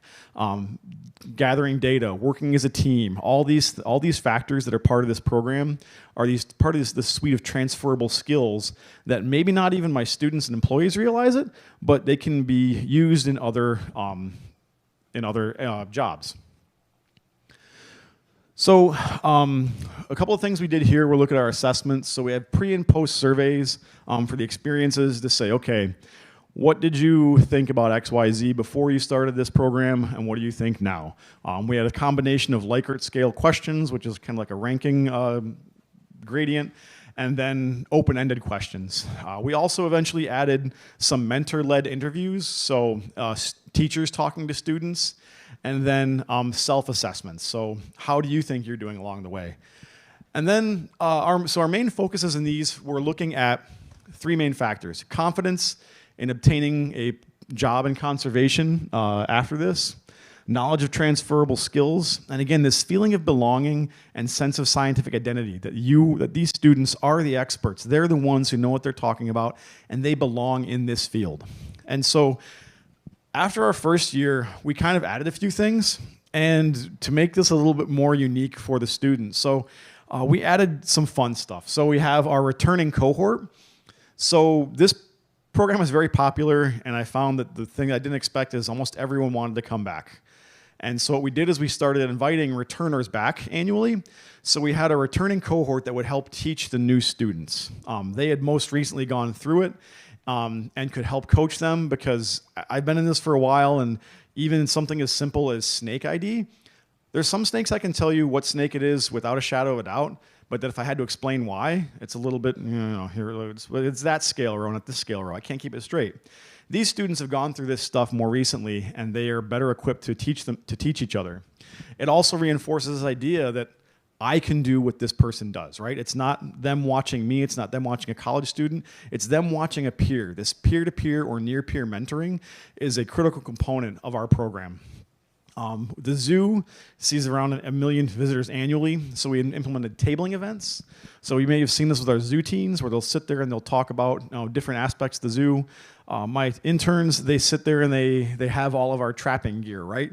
And they talk to people about what they're doing out in the field, how to measure turtles, how to process animals, and they interact with the public. One of my favorites is we call it our Parents Trap Day. We let the students bring their friends and their friends and family out to the field with them, so their family can see them in a role they've never even imagined before, right? So these students are suddenly, they're in class, and now they're hauling 40-pound snapping turtles out of the marshes. This is absolutely amazing, and is a great way to reinforce this familial transfer of conservation knowledge, right? So maybe turtle conservation has never been part of anyone's mind, but now I see my kids doing it, and it's exciting for me, right? Because what makes them happy, what makes me happy. Same thing with my kids, Pokemon and K-pop demon hunters. I don't know what it is, but it makes them happy, so it's good. And then finally, we did an end-of-season banquet where we have the interns bring in their friends and family. We provide dinner. We all have like we bring everyone together who has helped them, their support system. We invite their teachers. We let the students pick the dinner, so it's a lot of carbs and yellow things, but it's delicious. And we do paper plate awards. We do a slideshow showing all the pictures we've gathered that summer, and just come together and celebrate. Because I think one of the things that I forget to do, I know, is celebrate our accomplishments. And so this program truly is an accomplishment for a lot of people. These students put in a lot of work during the summer. More so, my staff does a lot of work in the summer because just as much as it is the interns, it's oversight, transport, and scheduling. So this is a massive effort, and it's important that we take time to celebrate our successes. So when we talk about this program, there are some pictures to me that summarize the impact. So you have to pardon me here. This, again, Kai hates this picture. I'm not sure Day is really thrilled with it, but she can tell you here in a minute. So Day started before Kai. This was her first year. I believe, Day, you started the day before you turned 14? Day you turned 14. So that was the earliest Day could actually work for me. Kai started a couple weeks later and knew Dave through class and volleyball. And so what we see here is a very genuine reaction on Kai's face to watching Day, a classmate that she's seen in school and volleyball, drawing blood from a Blandings turtle on her first try. That was amazing. And what I like, though, is that 2 weeks later, Kai was doing the same thing. So students learned very quickly how to do these transferable skills. So within about 2 weeks, most of them are trained to the equivalent level of a lot of my college students. Not all of them, but some of them. To the point where I've had some of my master's students say, well, why am I only making X dollars more than them? And I say, well, when you can do the job better than them, then we'll talk. And they don't really care for that, but that's neither here nor there. This is a cool experience this year. So Day is a rock star at drawing blood from turtles, and we had a colleague who has worked at ES George Reserve in Michigan with the longest running turtle program in existence. They've been doing market capture since the 1950s, and they had a different way of taking blood from turtles. We take it from the dorsal sinus and by the neck. They do by the tail, and we'd never seen this before. So my friend Todd came in and was showing us how to draw blood, and 3 of us are doing it, Day, Ramila, and I. Ramila and I got there eventually. Day was really struggling. I could tell it was kind of frustrating her because this is what she does. Day can draw blood. When people can't draw blood, even my college students, they hand the turtles to Day. And so then Todd asked, he's like, well, I've never seen anyone draw blood from the back of the neck. So Day showed him and got on the first time, and you can see the look on Todd's face. This was really cool to me to have someone who's been doing this for decades teach us, and then at the same time learn from us, let alone learn from one of my interns. And so this is amazing to me. I love to see this in real time. We also have a lot of other pictures like this. I could go on for all hours of the day, but things that I take for granted. So this was Honesty's first time on a boat. She came out with us to do sturgeon. So while this is the turtle program, the interns get to work with all of the other species that I work with. So we've heard this week about turtles, snakes, copperbelly water snakes, sturgeon, all that kind of stuff. These guys get work with. Jane over here, she's holding one of our copperbelly water snakes. When Jane started, she was kind of terrified of snakes, and eventually she grew to love them. So this has been like, even if we don't have any data, to me, this program has been very successful, at least just getting students this hand-on experience, an authentic experience, and getting them involved. So if we look at our results here, we don't have very strong results because, as I say, we've been learning over the years how to ask questions. But in general, what we're looking for here are these shifts towards, in your post assessments, these boosts in confidence. And so in general, we see shifts in confidence toward their ability to apply for a position in conservation and get a job if they wanted to. This is one of my favorites. So the skills, it's kind of across the board, and this is a great example of learning how to ask questions correctly. So where is it? Use of GPS unit to navigate within the field. Everyone was pretty confident that to begin with, and then when I got out in the field with them and gave them a GPS unit, no one knew how to use it.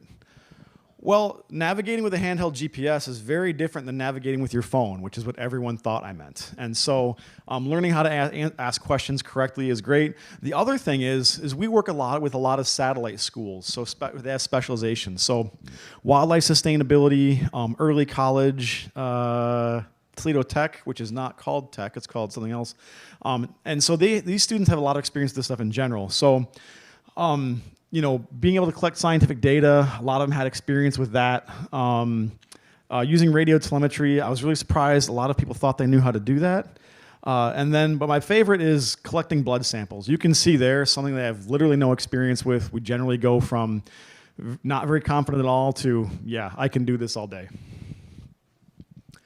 Same kind of patterns we see with this feeling of inclusion, and if you're represented in the field, we see slight increases, but I think it's very much due to the fact that in TPS and in these satellite schools, they get a lot of exposure to career opportunities and the idea of fitting into these roles. And so this is something we're exploring going down the road.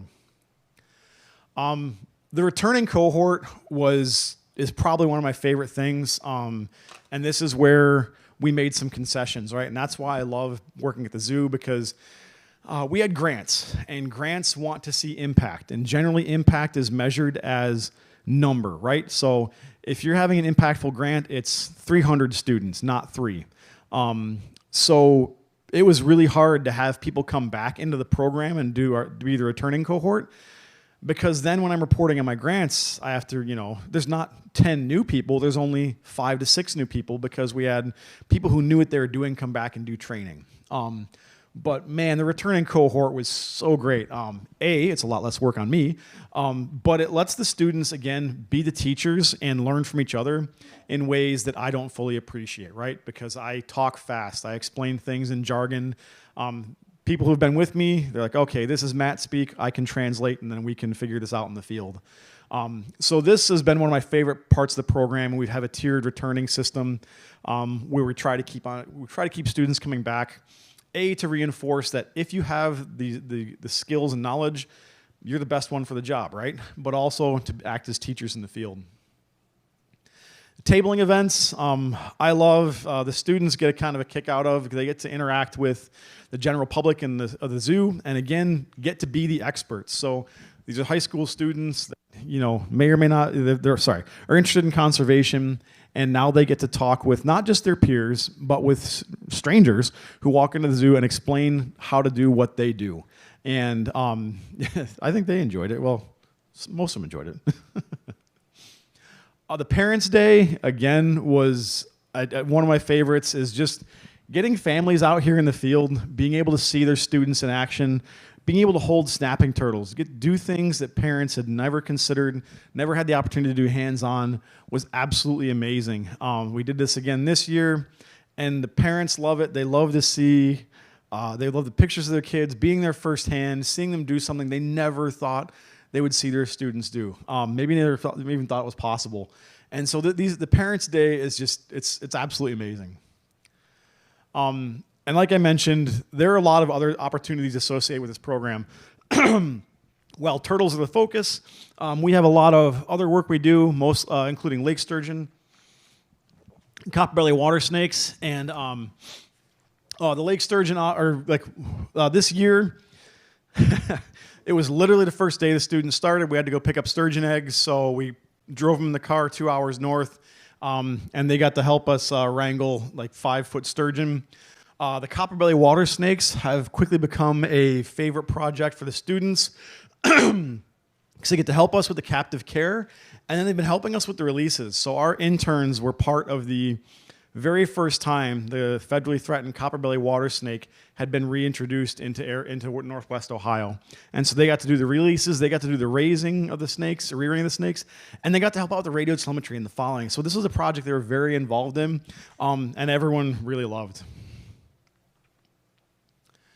So what's really unique about working with some of these satellite schools is they get to take what they learn back to the classroom. So at NSTC, they up there by the Toledo Botanical Garden, they have a pond in their backyard, well, back school area.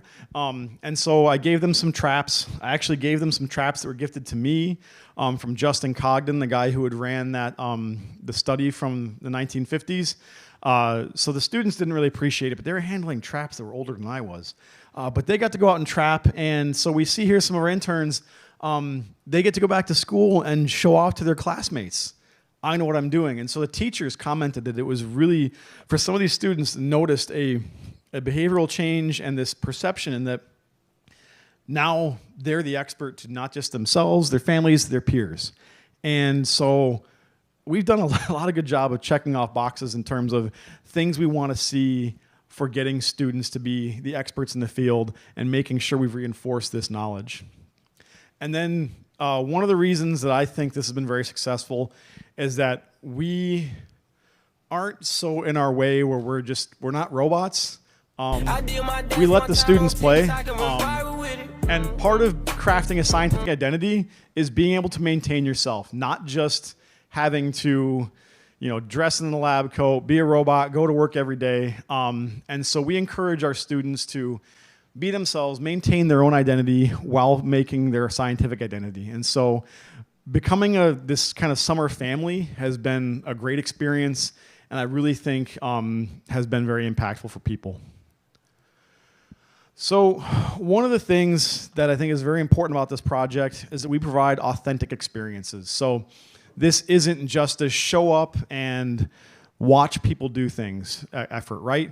We want to make sure that these are impactful because people are very aware when you're just going through the motions. And so this internship program has had a large impact. It has helped us write a conservation plan for 2 states, a report for about $800,000 federal grant, data for 3 master's theses, a publication, and then we provided data for the federal listing for Blanding's turtles. It's where the Blanding's turtles are under consideration for listing under the U.S. Endangered Species Act. So data our interns collected contributed to all of these, and I haven't updated this slide in a couple years, and so there are other projects that this has been part of. And so, again, this isn't just a, hey, we play with turtles, yeah. They're actually helping us collect data that makes a difference. Something we added with our expansion from the Ohio Sea Grant was career coaching. My friend Cassie Dresser-Briggs has Success in Science career coaching. And so what we did is we offered interns 3 workshops on building a scientific brand, career exploration, and resume writing. And so this way, they've gone through our program, and now a lot of students haven't written a resume coming out of high school. So what should you include? What should you not include? How should it look? How do you write this? And this has been really nice in terms of being able to provide additional training for them because, I didn't know where to write a resume or how to write a resume when I started. So we offered this last year and the year before, and hopefully we'll be able to continue this down the road. This is another one we got to do. A friend of mine and I We run workshops on building GPS loggers for use in wildlife studies. And so we've brought that effort to our internship program. So some of these students, they go to the Toledo Tech Academy. Others they're interested in conservation, but they're more interested in engineering or something. And so what the point of this is to show them is that anyone can do this, and you don't have to just do this, trade school versus academic route. You can be interested in both and still be successful. A lot of my colleagues and I, we use technology. We're always going to have a need for the newest gadget and gizmo to make our lives easier. And so people can walk in both worlds and be very successful. So the students enjoying this, they get to make blinking turtles and GPS loggers. But yeah, it's another thing we offer in the program. So the future, it is 2025. I got to update that. So we are we're looking to expand this program. Obviously, there have been funding issues. This is the biggest limitation to this program is that it is reliant on external funds. So to make it expansive the way it has been, for the time being, for perpetuity, we are interested in, as a zoo, is supporting it in some way, shape, or form. It just might not always be 10 students at a time, right? And so trying to find external funds to get out there and bring this together, corporate endowments and corporate sponsorship would be great. We're looking at bringing other institutions and broadening this out. So I guess this is the wrong crowd for Batman fans. Anyway, at some point in time, Batman decides there should be a Batman in every city. So we would love to have the turtle program in other major cities throughout the country. So we can, I believe we have a good model. I'm not an educator and I don't do this for a living. I just had a fun idea and the zoo let me run with it. And I think we've been very successful. And so we want to build this out and continue having an impact for students and providing these opportunities. And so that's about the end of my time here. So I want to invite Daviana up here to talk about her experience. So Day has worked for me for 4 years. She started the program as a freshman. Like I said, she started the day she turned 14. Has come back every year. And I'm actually very pleased to say that Day is attending Central Michigan University, where I got way more degrees than any one person should. It happened very serendipitously. I got a phone call one day, and Day said she was in the office of one of my former professors and asked why I'd never told them I went to CMU, and I just had never really thought about it. So it's kind of fun that that's where Day is going. And she started her freshman year, and so I just invited Day up here to, talk about her experience here with the program.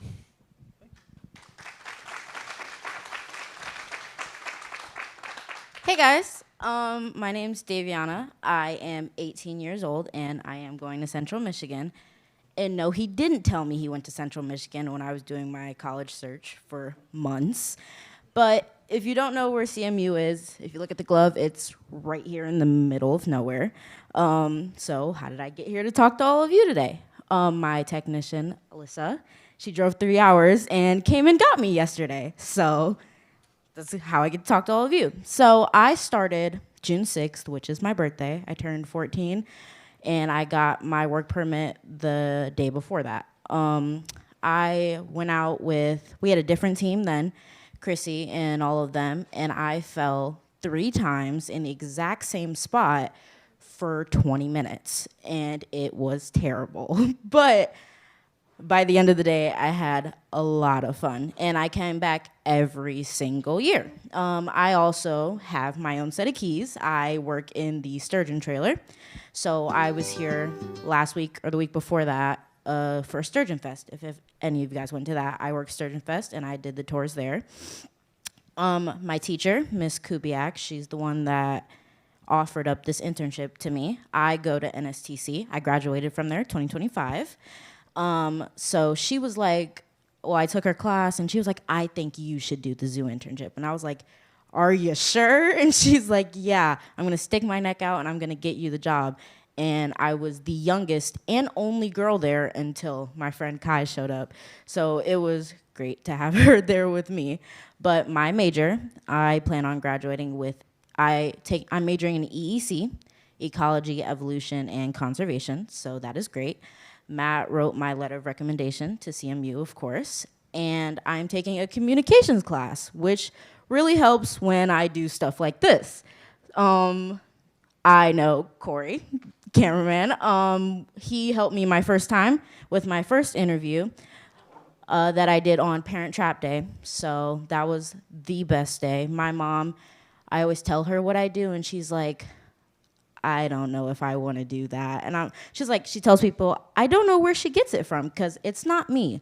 Because I take a snake home every summer. His name is Rocco, and she's terrified of him.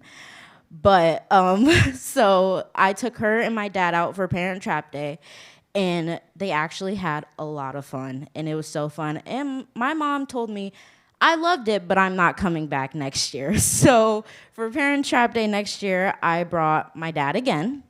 And then for the year after that, I brought my dad again. And then this following year, I brought my dad and my boyfriend, because my mom, again, said she was not coming and she was not changing her mind about it.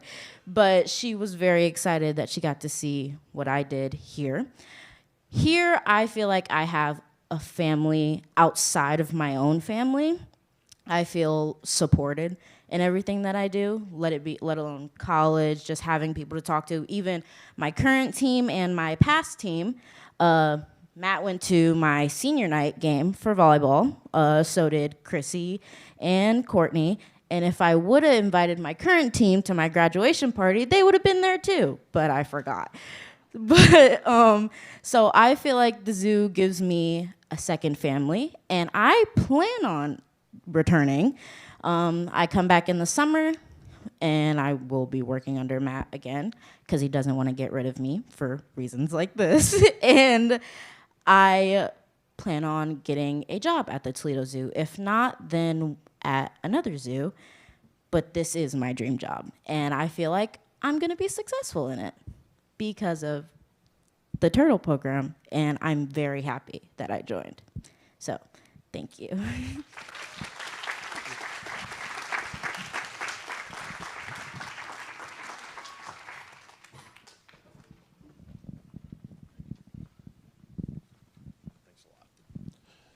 Thank you for that. I'm going to let everyone take a quick break because we're doing a little bit of an adapted schedule here. So it is 10:24 right now. Let's be back in here at 10:35. So if you want to run to the restroom, it's just right outside here to the right. There's coffee and beverages in the other room. And then when we come back, we will talk about the Project Prairie.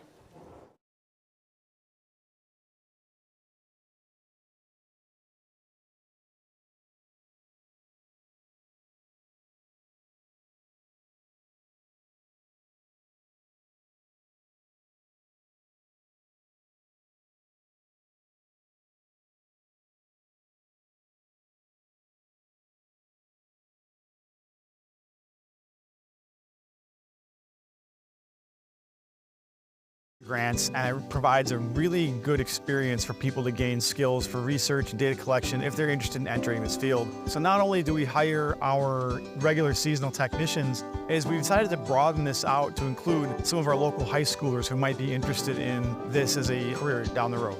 I was a freshman, and my teacher, Ms. Kubek, she noticed how interested I was in her class. She was like, you should apply for the zoo internship. My name's Daviana Smith. I'm one of the interns here in the conservation department. This is my second year actually here at the zoo. Here, everyone's like a family. It's really great. My first day, I fell 3 times in the same spot, but it was great. We laughed about it afterwards. I still laugh about it all the time. But after like the first week and a half, you really just get in the motion of it. You get used to it. The waiters, you gotta get used to that. Once you get it, you can basically sprint in them. This work, it's hard. A lot of running, a lot of water breaks. You get really tired really easily, but it's a great set of people out here. They take care of their interns really well. If I'm doing this for 4 years and then going on a couple more years, when I get to college, it'll be like, doing homework is so easy. I know what everything I'm doing. It'll be fun. It's gonna be a great experience. You meet a lot of new people. We go to fish and wildlife places, and it tells you about different branches. Like, oh, if you don't want to do marine biology, there's something just like it that you can also do. just as fun. I brought my mom and dad out here. My mom, she doesn't even ride roller coasters, so the fact that she actually got in the swamp was really fun to experience with her. We are trying to grow the blandings population. So when you go out and you set the traps, you really hope for a blanding, so you measure their growth, their data. It's great to see how they're doing, how they're progressing, see that what we're doing here is actually changing what's going on in the environment.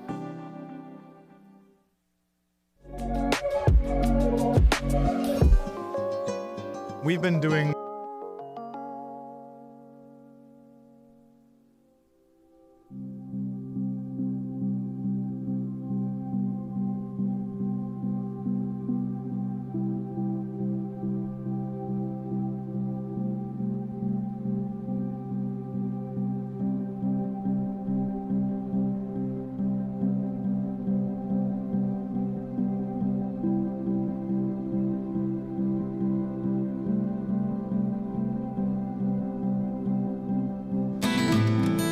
Toledo Zoo's mission is conservation both locally and worldwide. So I get to work on the local conservation side by installing native landscapes in the form of habitats at residential properties, commercial properties, and industrial properties. My name is Elizabeth, and I am the Wild Toledo Native Landscape Designer here at the Toledo Zoo. The goal of the Wild Toledo program is to recreate habitat throughout Northwest Ohio and Southeast Michigan. So the Wild Toledo program started with our prairie installations through Project Prairie, installing prairies for education at schools and in empty lots. And oftentimes you see those large prairie installation signs as you drive around Toledo. But more recently, Wild Toledo started installing formal native landscapes, actually at demand of the public, who wanted this at their home but knew they couldn't support a prairie on a smaller property, or it wasn't appropriate to have a prairie in their front yard. So we started installing formal native landscapes that blend in with any other landscaping, except that these are fully native. So all native plants within this landscape has the same design principles and aesthetic appeal as any other landscape, but is providing those ecosystem benefits that a non-native landscape doesn't. A native landscape is going to provide more habitat and resources for pollinators, birds, bees, and other wildlife in your yard. So by installing the native plants, you're going to see these insects and wildlife such as birds flocking to your landscape, because that landscape is providing the resources needed for those insects to reproduce and to have a full life cycle right within your backyard. Wild Toledo offers 3 different options for native landscaping. Our first option is our Wild Toledo installation service. That's where I come out, design your landscape, we grow all the plants for you here in our greenhouse, and install them. We offer full management for this service as well. Our second option is our design and plant package. Again, I come out and visit your site, design your landscape, and then we grow all the plants in our nursery. Those plants then are given to you for installation at your home. Our third option is our design-only package. This includes a design from Wild Toledo's staff. Sourcing the plants and completing the installation is your responsibility. Wild Toledo created these 3 different options to meet any budget needs.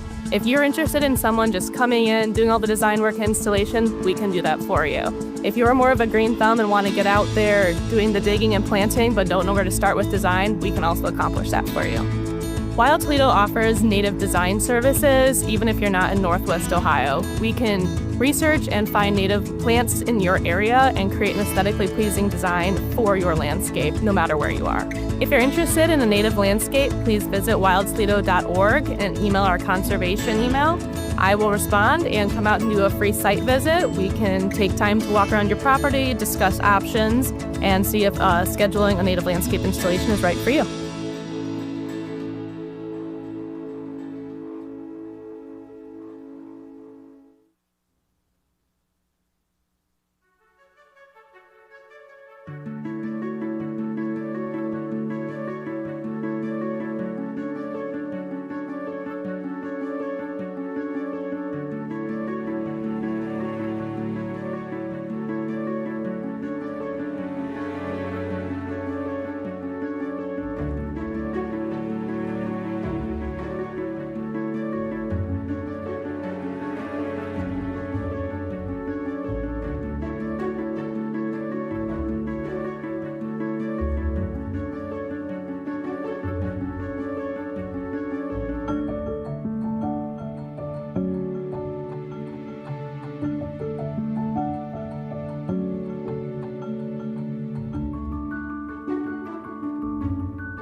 I grew up about 30 minutes from Toledo, so as a kid, I came a lot for field trips. My parents brought me several times, my grandparents brought me several times.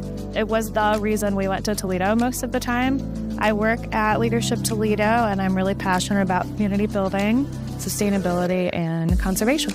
In 2019, when I moved back and really wanted to integrate myself into the community and have an impact in growing our community, I joined YPAC to get even more involved with the zoo. YPAC is certainly for networking and socializing, but I think beyond that, it's connecting to community in a really meaningful way, helping to learn more about our zoo program so that we can be advocates for our zoo. We have a really fantastic institution in the Toledo area, and learning what that impact is in our community and globally. I've stayed a YPAC member because of the connections that I've made. It's helped me connect to people who think like me, who care about the same things that I care about. I would say if you're passionate about conservation, you're interested in animals and animal care, and behind the scenes opportunities, the networking opportunities, and then just being able to socialize with your friends is totally worth it.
If we can head back to our seats, we'll get started again here.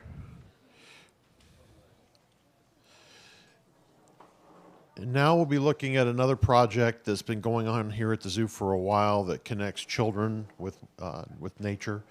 It's ensuring school children can engage with nature, Project Prairie, by Dr. Alex Burns of the Toledo Zoo. Thank you.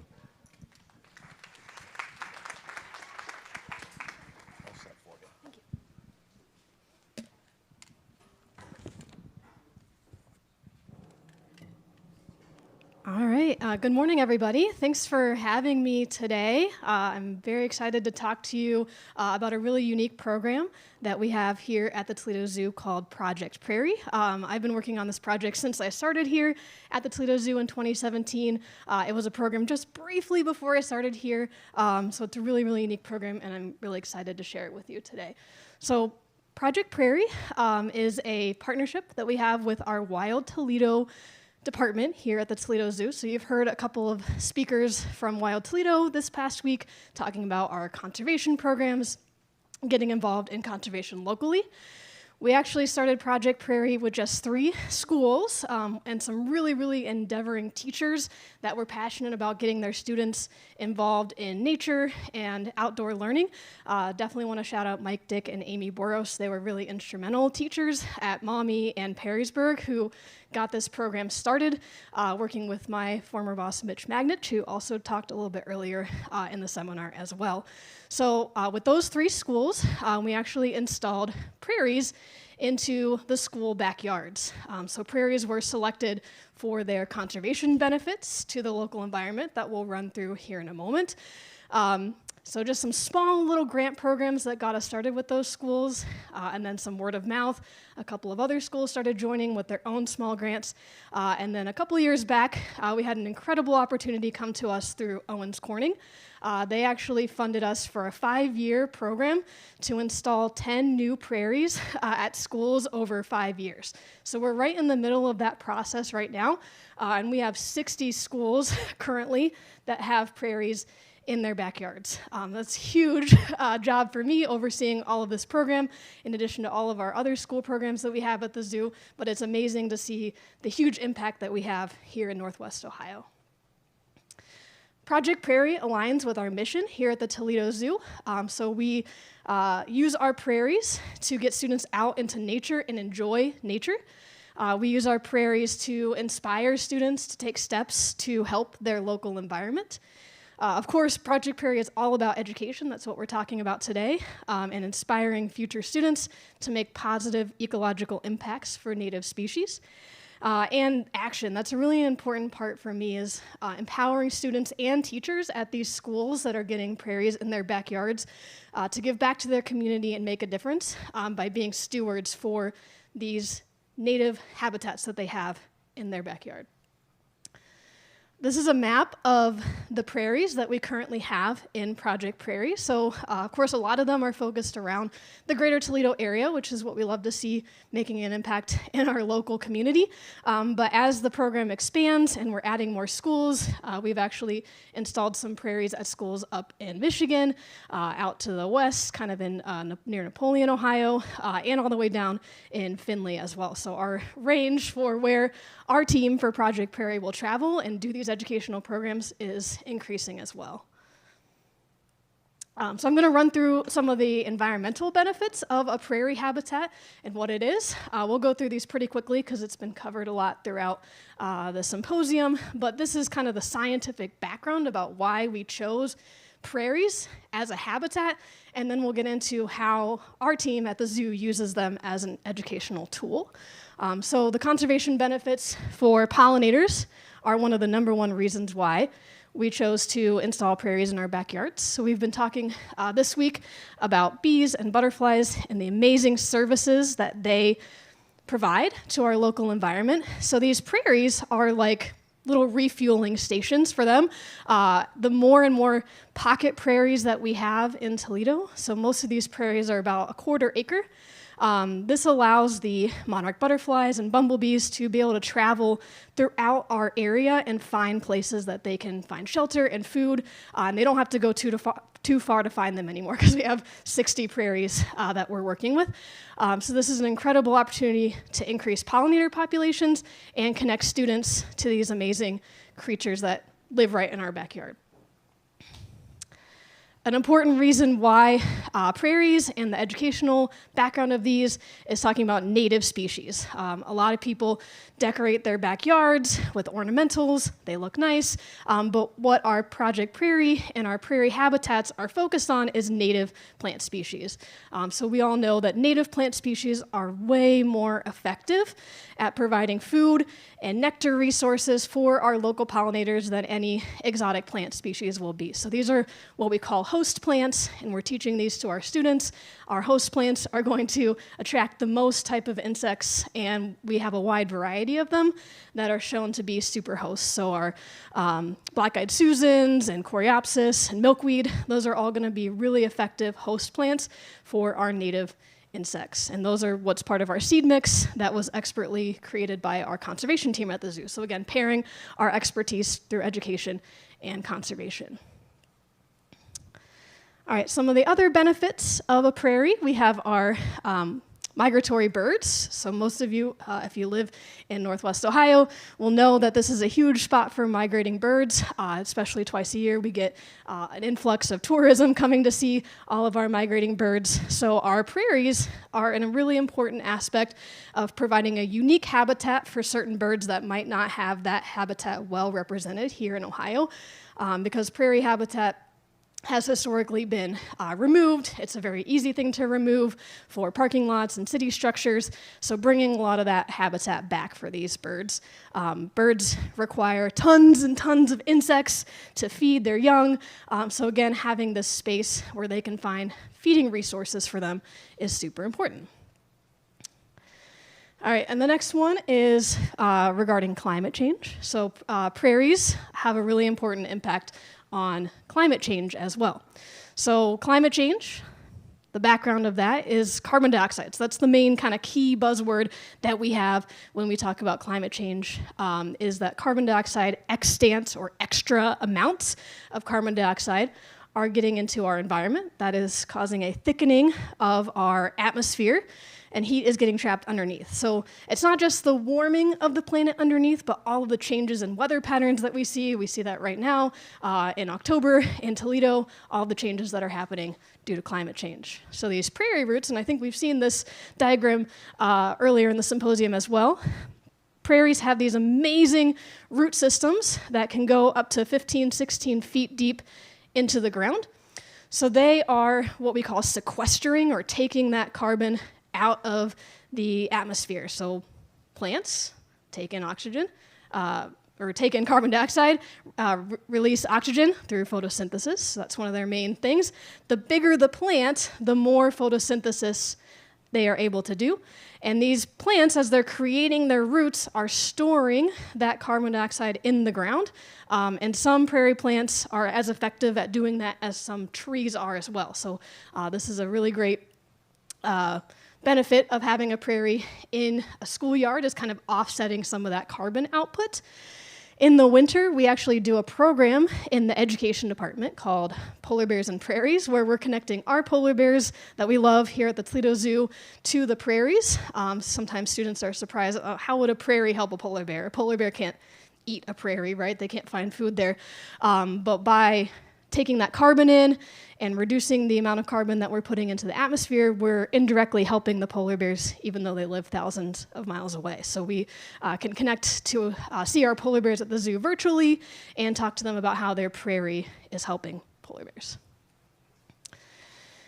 Along those same lines, those prairie roots are going to reduce upkeep. We're going to have to mow the land less, so we're using less gasoline. We're also reducing runoff, so rainwater, soil export. As rain comes over the ground, it is taking nutrients and soil from our exposed land, particularly where we have short grasses, that erosion can happen and get nutrients and other pollution into our waterways. So these really long prairie roots kind of keep everything all put in place. So we use this standard when we're learning about soil in certain grade levels, like 4th grade, learning about erosion and soil. This is a really great connection to make, that their prairie is helping to reduce erosion, which is a really big deal here in Toledo as well. We have algae blooms sometimes that happen in our waterway systems. These prairies are going to help reduce that runoff and hopefully prevent those kind of catastrophic events from happening as often. All right, a couple more ones here. So a food source for our local animals, prairie food webs. So this is a really big topic that we talk about in schools. 5th grade students in particular are learning about how energy is transferred through their environment. So we have now a real life example of this energy transfer, and they're not just looking up at the board and their teachers writing the arrows on the board. They're not just looking in their textbooks, but we can go outside right now into their prairie in their backyard and see examples of the food web in real life. So we have our producers, our plants at the bottom of the food chain. They're going to go out and be able to catch insects that are herbivores that are eating those plants. And hopefully over time, as their prairie matures, they're going to attract these higher level predators like hawks, snakes, even foxes to come to their prairie and find food. So speaking of foxes, this is a photograph that was actually sent to me by a teacher. Anyone see what's hiding in there. Yeah, a little fox.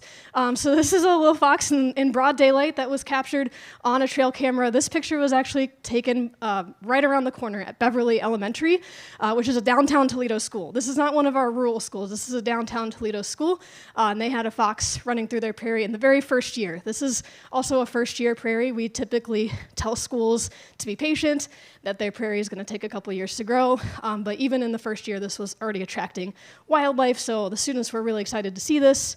And again, reinforcing that food web. We can talk about what that fox is trying to find to eat and all the impacts it might have on their environment. So that was pretty fun.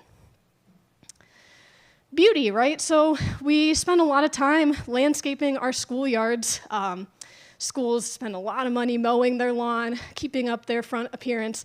So adding a prairie is an inexpensive way for them to add some variety to their landscape and make it look incredible, especially during the fall season when everything is in bloom. So I love to show these pictures of our prairies.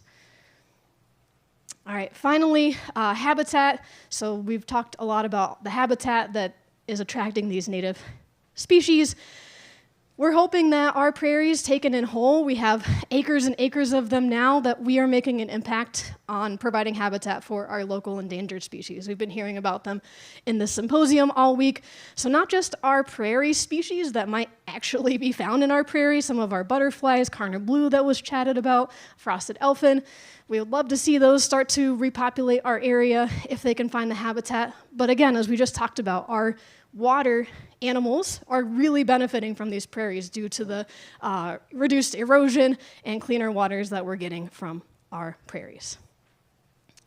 All right, so we ran through the ecological benefits of a prairie, why we do it, the great connections that we can start to make for conservation topics with our students. Now I'm going to get more specific about our student engagement and what we actually do in Project Prairie for our students and building future conservation leaders. So we try to engage the students in Project Prairie from day one. So when a school signs on, we give them the incredible news that they can have a prairie that's funded by Owens Corning. They're gonna come out with us right away and they're gonna help us plant that prairie so that they have that buy-in and that ownership. The thing I love about planting a prairie is that, I didn't know this before I worked here, but you actually plant the prairie in the wintertime. That helps the seeds to activate, break out of their seed coat, and go through something called scarification, which is like basically breaking out of their seed coat. So I like it. I don't know if the students love it as much. They're usually bundled up and coming out with us, having a great time in the snow, throwing snowballs, and they're spreading their seeds on the ground. They're sprinkling them on top of the snow even, and those seeds are gonna go down into the ground and start building their new prairie. We use that as a learning opportunity as well. We're bringing out our big chart of the plant roots so they can see how their tiny seeds that they're planting are gonna grow into these big 16-foot long prairie plants. Warmer weather comes in the spring. We go out and, as was mentioned in some of the prairie talks, in order to get our prairies to grow a little faster and get those more instant results, we add plugs so that we get that growth in the first year. So again, this is not our conservation team going out. They're going to select the plants for us, but our team, the education team, brings out the flats of plants and gets those students hands-on in the ground planting these things. You'd be surprised that a lot of these students, especially our city students, have never done this before. So we have to tell them that the roots go down and not up, and help them to get those plants in the ground. But it's really, really fun. I love going out and doing plugging with the students in the spring as well. And then typically, especially through our grant-funded schools, but we also have schools that continue to have us out each year, we don't just end our engagement with them by planting their prairie. That would be pretty irresponsible of us. We're going to continue to engage them throughout the process. So we're doing outreach programs. We've developed outreach that is grade level specific from K through high school. So each year they're doing a unique experiment or exploration that is unique to their grade level standards and hits on scientific inquiry. So all of our programs through Project Prairie are what we call inquiry-based. Inquiry is very student-led, It's meant to get students asking their own questions and gathering data to answer the questions that they come up with. In educational research, we've talked a lot about science research this week. My background is in education, so in educational research, inquiry comes up time and time again, project-based learning as the best way to have students have ownership, and they're gonna learn that stuff way better when they're in control of it, and when they're asking the questions and when they're going through this process than they are gonna be by lecture or just talking to them. So it's really important to me that we base all of our Project Prairie and our other zoo educational opportunities in inquiry and project-based learning. Another really important step, we love engaging with the students, but it's really important to us that we're empowering teachers to join us in this process of conservation and environmental education. We get to see the students maybe once or twice a year through our outreach programs. These teachers are with their students every single day. So every new school that comes into Project Prairie gets a day with us to explore the prairie and get more accustomed to using it as a scientific resource. So these are some photos from some of our professional development. Again, similar to the students I described earlier, you'd be surprised how many teachers are really freaked out by even having a butterfly on them or picking up a bug, and even just overcoming that obstacle so that they aren't afraid to provide that opportunity to their students is really, really impactful. So a lot of times there's just that little barrier, that little hump that we get over and show them that it's not that scary to be out in nature. We can walk through the grass and we're gonna be okay. But those that want to take it even further, we do have opportunities for them to take it further as well. So one of the most exciting projects I've been a part of in Project Prairie so far was this past summer. We actually were awarded a grant through the AZA Conservation Grants Fund, which is a pretty competitive grant to put on a summer institute for teachers right here at the Toledo Zoo. So 24 teachers were selected via an application process to take part in this institute at the zoo. We actually received, I think, like 40 or 50 applications, so it was more competitive than I thought for them to want to come here at the zoo and learn from us. The teachers spent 4 days with myself and my amazing team of Project Prairie specialists and really got them in the field. We went out to our prairies here at the Toledo Zoo, learned about data collection techniques, and since this was funded through AZA, it really gave us the ownership to focus a lot on conservation. Not that Project Prairie isn't conservation focused, but a lot of our efforts in the classroom are really hitting on their standards and inquiry. But this grant allowed us to really create some new conservation leaders in the greater Toledo area. We gained connections with these teachers, and they're gonna be our eyes and ears at these schools, advancing these conservation ideas. I wanna thank all the people at the zoo that helped us out that week too. We had some amazing experiences up close with the polar bears and feeding our turtles to get them initiated to our local turtle program. So they got amazing, once-in-a-lifetime hands-on experiences that they couldn't get at their school by coming to the zoo for that week. Kind of shifting gears here and talking a little more in detail about some of the types of projects that we do with our students and teachers. A big part of Project Prairie is having teachers and students engage with us as citizen scientists. What we mean by citizen science is that anyone can be a real legitimate scientist. I hope we've kind of come to that conclusion today through our presentations as well. These are just a couple of the platforms that we use to engage students in citizen science. So we work with Monarch Joint Venture, Monarch Watch, to tag and release monarch butterflies to learn more about them. We work with iNaturalist, which is a citizen science platform that utilizes photographs of animals to learn more about their distribution. And we work really closely with the GLOBE program. We have some partners at the University of Toledo that work with training our teachers on how to use GLOBE protocols in their prairie. So we'll go through a couple of these more specifically. One of our favorite programs is Monarch Watch. You may have seen this on our website as well. So we work with teachers and students to get them hands-on with monarch butterflies. You actually just hold them in your hand and you press this little sticker onto their cell on their wing. And then scientists in Texas or Mexico or wherever they end up, if they find those tags, they're going to report back to you, hey, we found this butterfly that you tagged on October 1st, 2025 in Toledo, and that's amazing to hear back. We always share that with any teachers or students that tag the butterflies so they can have amazing opportunities like this. It's hard to see up here, but there's a map of a butterfly that was tagged in our region of Ohio and then was recovered in Texas. So all the interdisciplinary learning that students can do, how far did it travel, they can do that math, they can do the geography of how many states the butterfly flew over, so all of these educational connections. With our citizen science emphasis, we run a 3-week period every fall called BioBlitz. This is a huge way that we help students to get engaged in observing their prairie at the beginning of the school year when the prairie is in full bloom. So this is a platform, like I said, called iNaturalist. It's a citizen science website where all you have to do is download the application, snap a photo of a living thing on your phone, and submit it, and then scientists will look at it and determine if they agree with what you said it was. So if you said it was a monarch butterfly, scientists are going to come in and say, yep, that's a monarch butterfly. If 2 scientists do that, the picture becomes what we call research grade. So then scientists can use your picture in their scientific studies. So that's a really powerful way for students to feel like what they did actually impacts real scientific studies. We do make it into kind of a friendly competition each year to see which school can take the most photographs or document the most species that are in their prairie.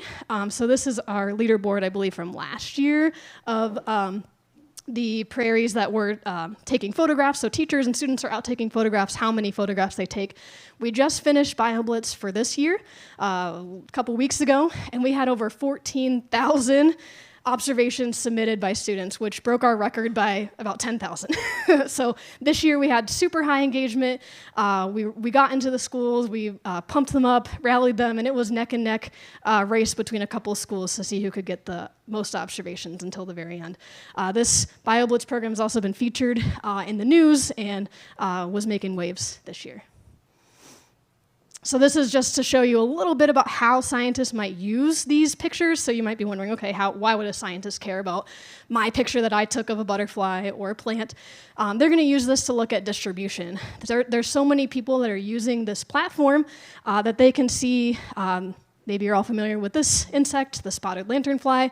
You can actually see on iNaturalist the spread of the lanternfly through the United States. As people are taking more and more photos of it, it's starting to move further and further west. So things like this are really valuable for scientists because scientists can't go out and look at every little animal themselves, right? They're kind of crowdsourcing. They're saying, okay, millions of people have their cell phones. They can easily snap a photo for me. This is going to jumpstart the amount of data that I can collect. In the spring, we take this to a whole nother level. We offer a student research symposium here, right in this room, at the Toledo Zoo in Malawi. The last 2 years, we've had around 400 students come to our Student Research Symposium. The Student Research Symposium is meant to celebrate original, authentic inquiry science projects that students do. We've actually had students in kindergarten come to this, all the way up to high school. So it's really incredible to see their projects. There's a couple of pictures up here. So they bring these poster boards. They're actually presenting their data. One of my fondest memories of Project Prairie is working with a 4th grade classroom to get them ready to come to this symposium. The whole semester, they're like, I don't think we can do it. This is hard. We haven't made graphs before. Their teacher hadn't even taught them how to graph yet. And I was like, we can do this together. And we got them to come with a bar graph. That's all that it was. Putting their data that they collected in their prairie. They were counting how many grasshoppers there were, and we were able to put that into a graph. So that's really important to empower students that they can do science, right? We want to create a citizenship that is scientifically literate. That's one of the main things that drives me in this program, that they know what science is, they know how to analyze data, they can make decisions based on actual scientific reasoning and not just their opinions, right? So if they can formulate something from question to hypothesis to data to analyzing that data, at least getting them partway along that process, they're just going to keep improving every year that they come back to this symposium. So I love coming to the symposium, and it's really, really gratifying to see all their projects. All right, so just to recap, Project Prairie connects students to nature by bringing native plantings to their school, where we talked about all of the ecological benefits that a prairie has. So even if it wasn't used for education, we're improving the conservation of our native habitats just by having these prairies. But we're able to make those connections. We're able to have students view themselves as scientists, do original research, and get out there and just explore nature in their backyard. So just putting up here a thank you. This is a huge project, as we've mentioned, 60 schools. We wouldn't be able to do this without our funding from Owens Corning and all of these other organizations that have provided grant funding throughout the whole process, as well as my amazing team in the education department. They're the ones that are out in the field teaching the students, so I wouldn't be able to do it without them. Thank you so much for having me today.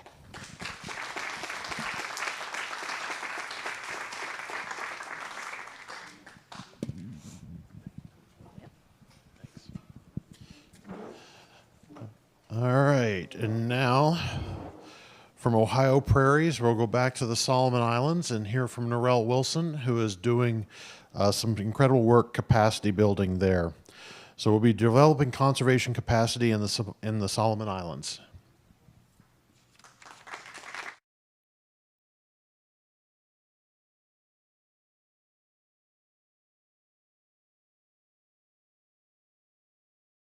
Good morning, everybody. I'd first like to say that I'm really honoured to be asked to speak here today on the occasion of Toledo Zoo's 125th anniversary. The work that is being done here has been truly inspiring to hear other presenters. And I'll also like to just reach out and thank the aviary team at the Toledo Zoo. I actually arrived last week and have shadowed the veterinary team and the aviary team at the zoo. And I too have been learning. So it's a great example of knowledge sharing that comes from Toledo Zoo. So today I've been asked to present on developing conservation capacity in the Solomon Islands, and I'm drawing from my own experience working on the Santa Cruz ground dove captive breeding program. Some of you may have heard my manager Joe Wood speak about the program yesterday. If you didn't have that opportunity, it is online, and it's a very interesting presentation, so you might like to take some time to listen to that too.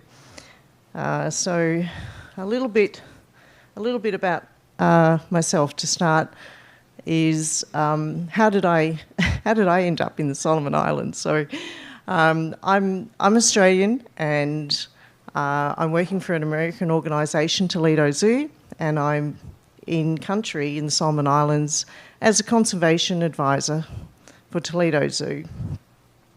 Well, I guess it's a bit of a coalescing of my background in veterinary industry, working for biosecurity for federal and state government in Australia, having worked in other countries around the world, including a great opportunity to work with Woodity Aboriginal Corporation, which was our First Nations people's first ranger and conservation team in far north Queensland, in Cape York. So after going back as a mature age student and being a student with my own sons was quite fun, I decided I'd like to go back overseas and do some meaningful work. And I was happy to find a position with the Australian government for developing biosecurity in the Solomon Islands.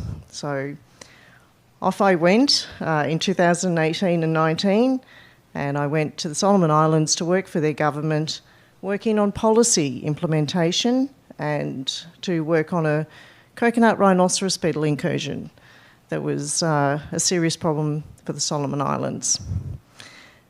While I was there during that time, I actually met Joe Wood and the Santa Cruz ground dove because they were at the post-quarantine facility that was owned by the biosecurity. And I guess, Joe, it's probably a stretch to call it a facility because it was little more than a chicken pen at the time. But I was curious about that. And I guess doing a big circle, COVID grounded everybody.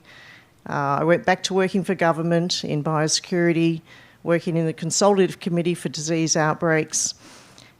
And at the end of that contract, I still had a desire to go back to the Solomon Islands. So I can't tell you how excited I was to see that Toledo Zoo was advertising for a conservation advisor in country in the Solomon Islands, predominantly working on Santa Cruz ground dove. And I'm still excited that I have been able to take that role on and return to the Solomon Islands. So, I mean, I couldn't be more proud to work for an organisation like the Toledo Zoo who have such a commitment to global conservation. So that's a real thrill for me. Some of you may be asking the same thing I did when I first looked at that very first job in the Solomon Islands. Well, where is the Solomon Islands?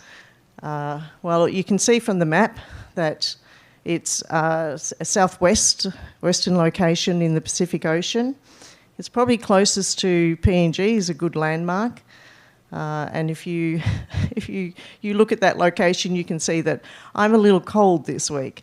It's a very hot and humid climate with an abundant rainfall. We only have a wet and a dry season, but there's really little variation in the temperature. Unfortunately, it's one of the poorest nations in the world, and it is still a developing country. Unfortunately, this country also relies heavily on the extraction industry, so logging and mining from Southeastern Asian organisations. So you may ask, well, why does the Solomon Islands matter in conservation, and why are Toledo Zoo involved? Well, actually, the Solomon Islands is one of the world's most ecologically significant regions. This fact is often overlooked. It does actually have a higher rate of endemic species than the Galapagos Islands. And that comes about by its dense primary forests and that it is a unique chain of volcanic islands which has had an interesting evolutionary path. It is actually an ecological treasure, and we do need to protect some of these primary forests, which is vital for global biodiversity. And we really do need to protect these forests because they're the habitats of many of our endangered species, particularly in the Solomon Islands. I have included a table there which highlights that over the 12-year period there's been an astounding loss of primary forest, and that's the habitat of so many of the species that are endangered in the Solomon Islands.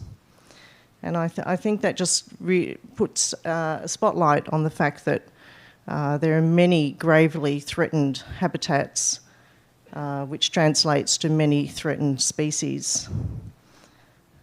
And unfortunately, the wildlife trade, the illegal wildlife trade, is also a big problem in the Solomon Islands. I know it's a global problem, but it is a very big problem in the Solomon Islands, as is climate change. They're very much the chain of islands. 992 islands are subject to climate change. Yeah, so I think you could all agree that the Solomon Islands is definitely a biodiversity hotspot. And with that 992 islands, you will find really remarkable species that can't be found anywhere else. It boasts that it's the home of the world's largest skink, which can measure up to 80 centimetres and has a prehensile tail. In fact, it was on exhibit here at the Toledo Zoo until more recently. It's also home to a giant Guadalcanal monkey-faced bat, which is now adapted to being a nut-eating bat and lives in the tree canopies. It's only found in central Guadalcanal and a very small population in Fiji. And it also boasts that it has one of the world's largest native rats, and it's a giant rat. It's the size of a well-fed house cat, and it has very powerful teeth that crack open their coconuts. So local people are not really a fan of the giant rat, native rat, but it is a beautiful creature, and with that habitat loss and the illegal wildlife trade, it is again very threatened. So I think, just looking at this truly extraordinary biodiversity that exists in the Solomon Islands, it's really worth the investment in looking at how we can provide conservation capacity. So talking about species that are endemic to Solomon Islands, now it's time for me to introduce my favourite topic, which is the Santa Cruz ground dove. They are endemic to the Pacific region. They only exist in the Solomon Islands on a very small volcanic island called Tinakula. And there is a small colony in Vanuatu. So for those who missed Joe's talk yesterday, I will just touch on a few of his major points, key points there, because it leads into why we're doing our capacity conservation program in the Solomon Islands.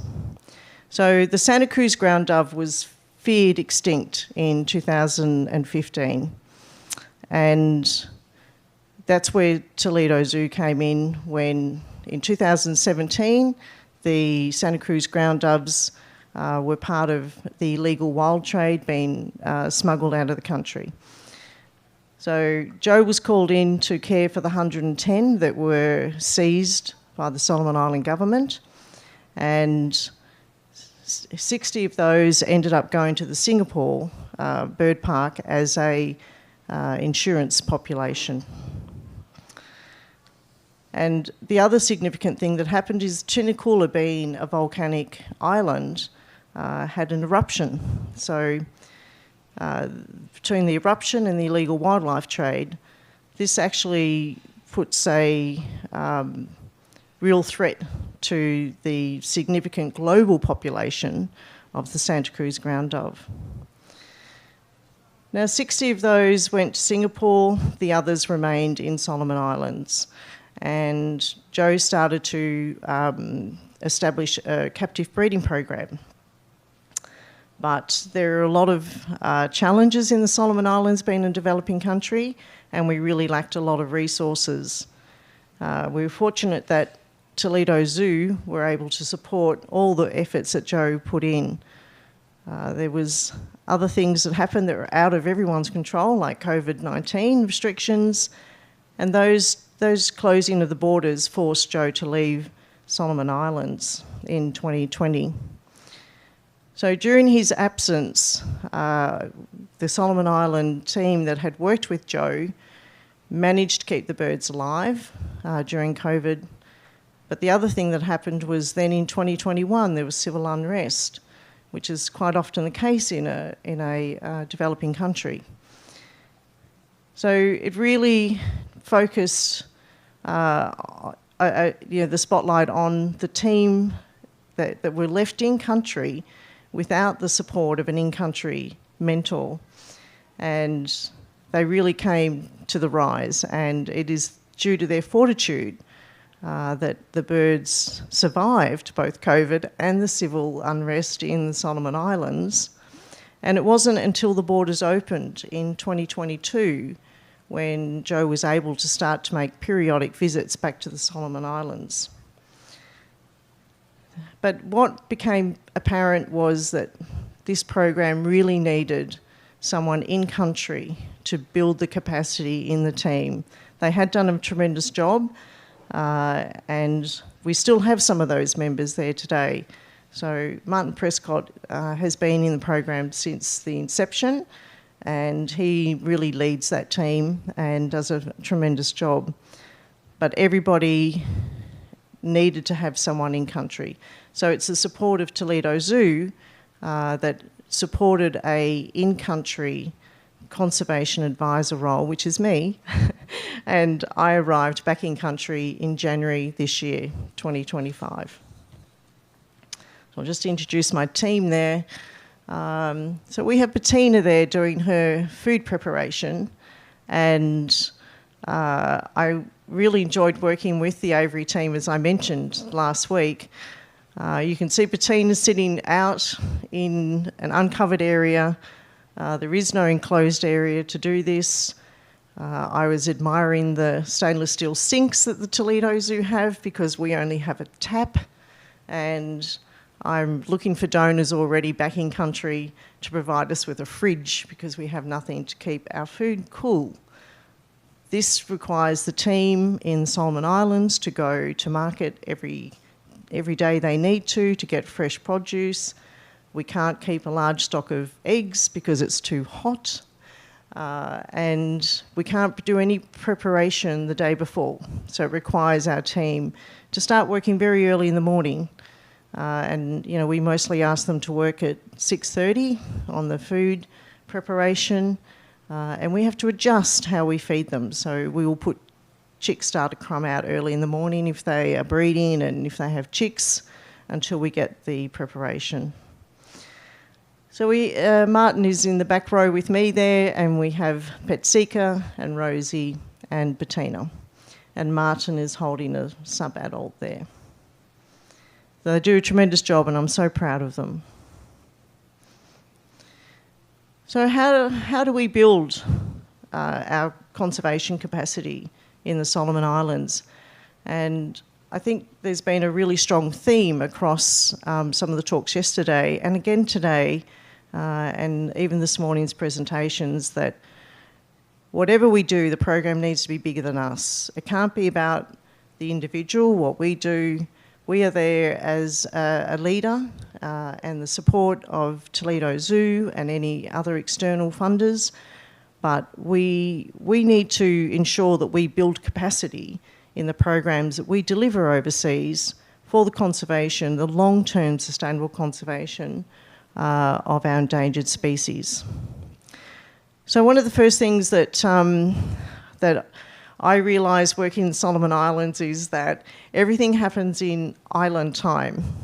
So that means that it's slow, but it happens surely. Slowly and surely, that's what we have to learn.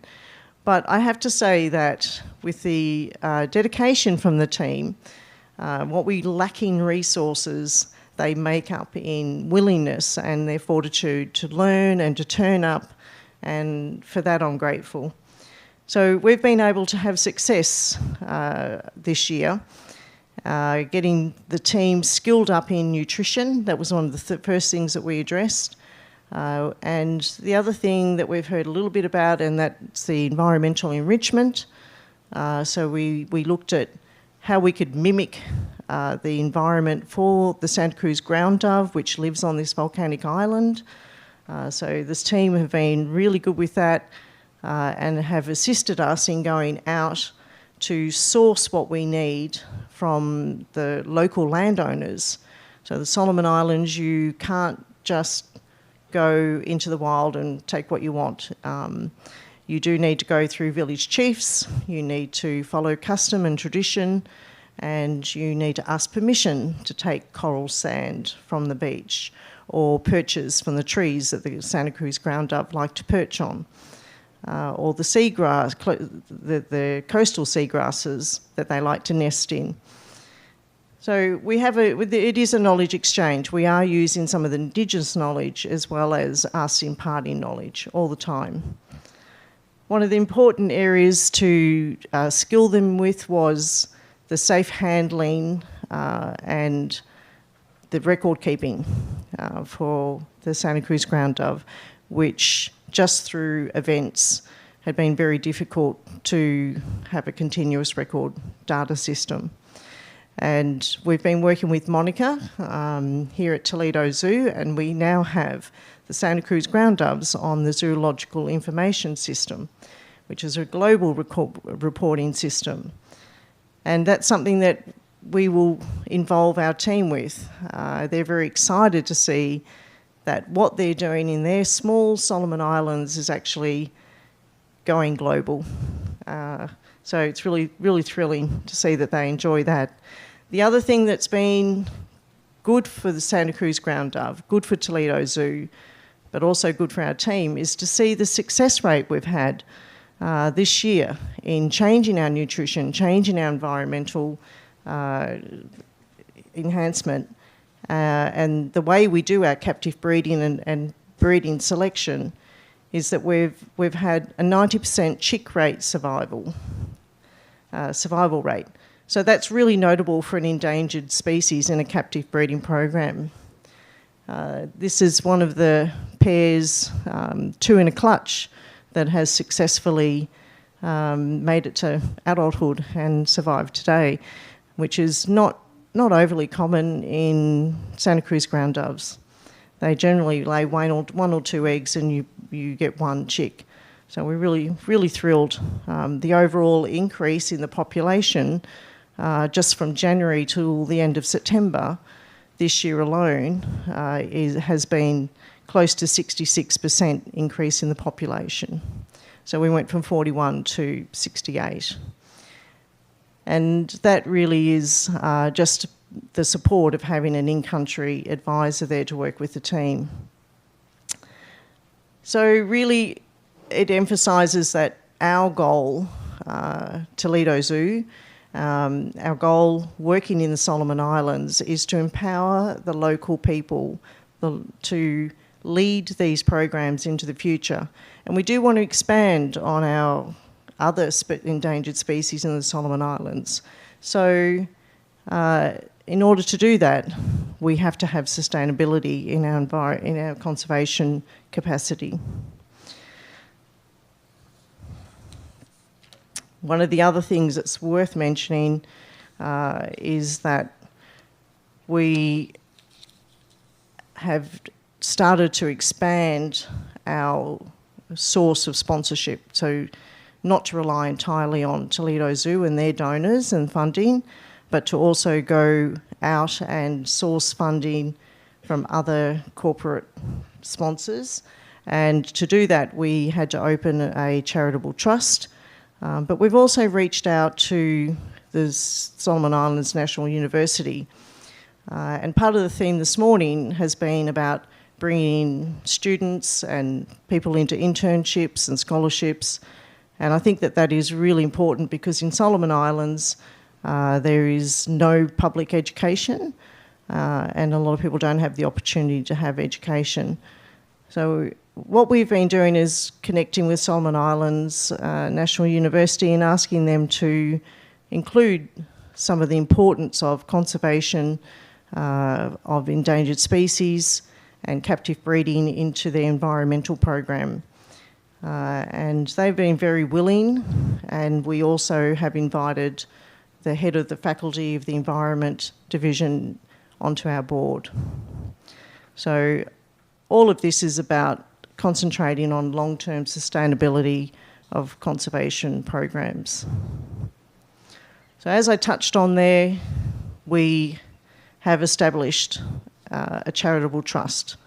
Now that sounds easy, but in the Solomon Islands, there's a lot of inefficiency in the government processes, and it was a strong. It required a lot of strength and resilience to get through the 6 months to open this charitable trust. And again, thanks to the support from Toledo Zoo, because their administration department were also very supportive for us to get this up and running. But this enables us to go to external funders, receive that funding. We do need to have transparency in how money is spent in the Solomon Islands, particularly if it comes from the Solomon Islands government. So this was an avenue for us to receive that funding, and it makes it a legal process. So this is also a way for Toledo Zoo to demonstrate that we are also looking externally at getting funding, but it does align with the global funding standards. And we have been successful in our first grant application.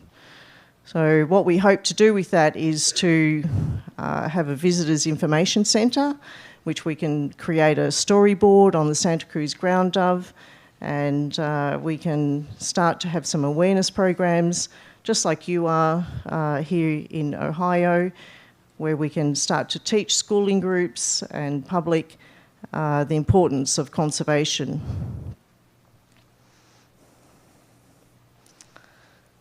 Yeah, so our corporate sponsors are incredibly important. They're a big part of our success. Without our donors and our supporters, we wouldn't be successful at all. And we are incredibly grateful that SD Guthrie, which is one of the world's largest certified palm oil producers, came on board when the Santa Cruz ground dove needed a home. The post-quarantine centre in the Solomon Islands at the biosecurity complex was having a rebuild, and they asked Joe to move the Santa Cruz ground doves out of post-quarantine. So they needed a home, and there wasn't a lot available. And Solomon Islands has a lot of traditional custom land ownership, so there was not a lot of land available. And that's where SD Guthrie came in, and their local subsidiary company is what we call GPOL. It's Guadalcanal Plains Palm Oil Limited. They allowed us to use some leased land that they leased from the landowners. And they funded the building of aviaries to keep the Santa Cruz ground dove. And in fact, as we speak, unfortunately while I'm out of country, but as we speak, they're rebuilding a facility for our repatriation of the birds, 15 of the females that were sent to Singapore that will come back. So the partnerships are really important in the building conservation capacity and our programs overseas in captive breeding programs. And I think that this is a real demonstration of how we can do this internationally with the knowledge exchange and working with corporate partners. And it does exemplify how you can do corporate stewardship. I think it's a very good example of what we've done. So if you want sustainability and you want to build the capacity in conservation overseas, and particularly in developing country where there's a lot of challenges and not many resources, you really do need to have a good model to be working off. And we see that this model is something that can be replicated, and that makes it really valuable. You want to be able to do something that you can expand and that can be copied to benefit. And it shows that collaborations can be between government and between zoos, and this enables us to protect both the vulnerable habitats and the endangered species that live in it. So this is really a blueprint that's been grounded in the science, but also in the local leadership, and it's a real demonstration of shared responsibility. And that's really what conservation is all about. So I mentioned the repatriation. So we have a repatriation program that is in the early stages. We're working with Mandai on this. We have 15 Santa Cruz ground doves that will be returned to the Solomon Islands. The reason we need to do that is for the genetic diversity that's required, and that captive species in Singapore will enable us to expand our breeding program. The other important area of that is it honours Toledo Zoo's agreement between the Solomon Island government and Toledo Zoo when the birds were first sent out in 2017. And it's a really good news story, and it's a real milestone that we've got to a point where we have facilities where we can actually return some of these Santa Cruz ground doves, and that we can expand the breeding program. So talking about milestones, I think it's time that we look at just what we achieved. And I know Matt touched on this, saying sometimes we forget the achievements that we make, and I think that that's true. So for the Solomon Islands and Toledo Zoo's breeding program, we have had a whole lot of firsts, and I've listed them here so that we can all celebrate these collectively. So it's a first time that there's been an undertaking of a repatriation of endangered species returning back to the Solomon Islands. It's a first captive breeding program for an endangered species in the Solomon Islands. It's a first dedicated, purpose-built conservation breeding centre for the Solomon Islands. And it's certainly the first time and the only biosecurity quarantine accredited purpose-built aviary for the Solomon Islands. And of course there's the insurance population. It's the first time an insurance population has been provided for an endangered species for the Solomon Islands, and there are many of them, many at high risk. And it's the first time that a charitable trust has been established for an IUCN endangered species. So all of this, is a great achievement for Toledo Zoo. I mean, yes, locally, the efforts that we've put in, but for Toledo Zoo, this is also a huge achievement, something they can be very proud of. And, it's in a very challenging environment working in the Solomon Islands with very little resources. So we are terribly grateful to our donors and our corporate sponsors. So hopefully I'm catching up on some of the time that's been lost here this morning. So just in closing, I think it's important to make these points that the Solomon Islands is a biodiversity hotspot, and it is globally significant. It has levels of endemic species that face severe threats from logging and mining, climate change, the illegal wildlife trade, and invasive species. The Santa Cruz ground dove breeding program in the Solomon Islands demonstrates that successful capacity building and empowerment of local leadership can lead to successful programs. Thirdly, the Toledo Zoo's collaborative conservation model really shows that it's possible to work in a culturally complex and a challenging environment, and that we can have successful programs for conservation. And lastly, and importantly, this conservation program serves as a template that we can replicate for other species. And that recovery can only happen through cross-sector partnerships that are really valuable to conservation. So I'm going to close with a little reflection here. I've been incredibly moved and inspired, and we saw Curry's also emotional and passionate about her elephant programs, and I feel the same about the Santa Cruz ground dove. But I also feel very passionate about conservation globally as well. So I would just like to say, as I mentioned, the Solomon Islands, like everything, conservation moves in island time. So slowly but steady. But we have seen that through patience and through partnership and purpose, that the Santa Cruz ground dove reminds us that even the rarest and the smallest of voices in nature really matter.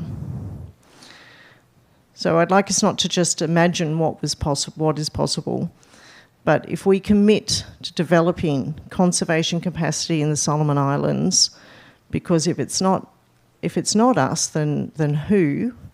And if it's not now, then when? So thank you for listening to our work in the Solomon Islands. That's all for today.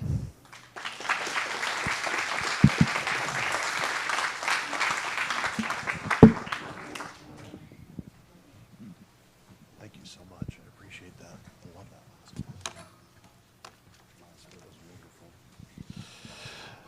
All right. So moving along here. Part of what we do here is we're always looking for new talent and new people that are passionate about conservation and how we can get them involved in some of the work that we're interested in here at the zoo, or helping to actually magnify their own impact with some of our support. And so recently, Oliver Crowther, who's here from the UK, came to our attention, and he is going to be helping us with some projects at the Toledo Zoo, and he's going to talk today about the project that kind of brought him to our awareness. So his talk is entitled "Supporting Conservation Innovation: The Twite Project," and I'll just tell you right now, a twite is a small bird from England.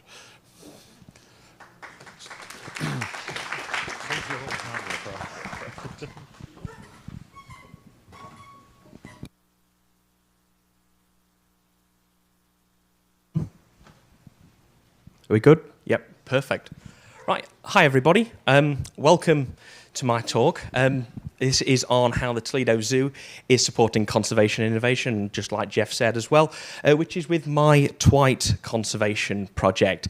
I'd just like to start by thanking Jeff, Joe, and everyone at Toledo Zoo for having me. I've had a fantastic week so far, and I hope you've all enjoyed sort of the symposium. I really have, and it's been awfully educational.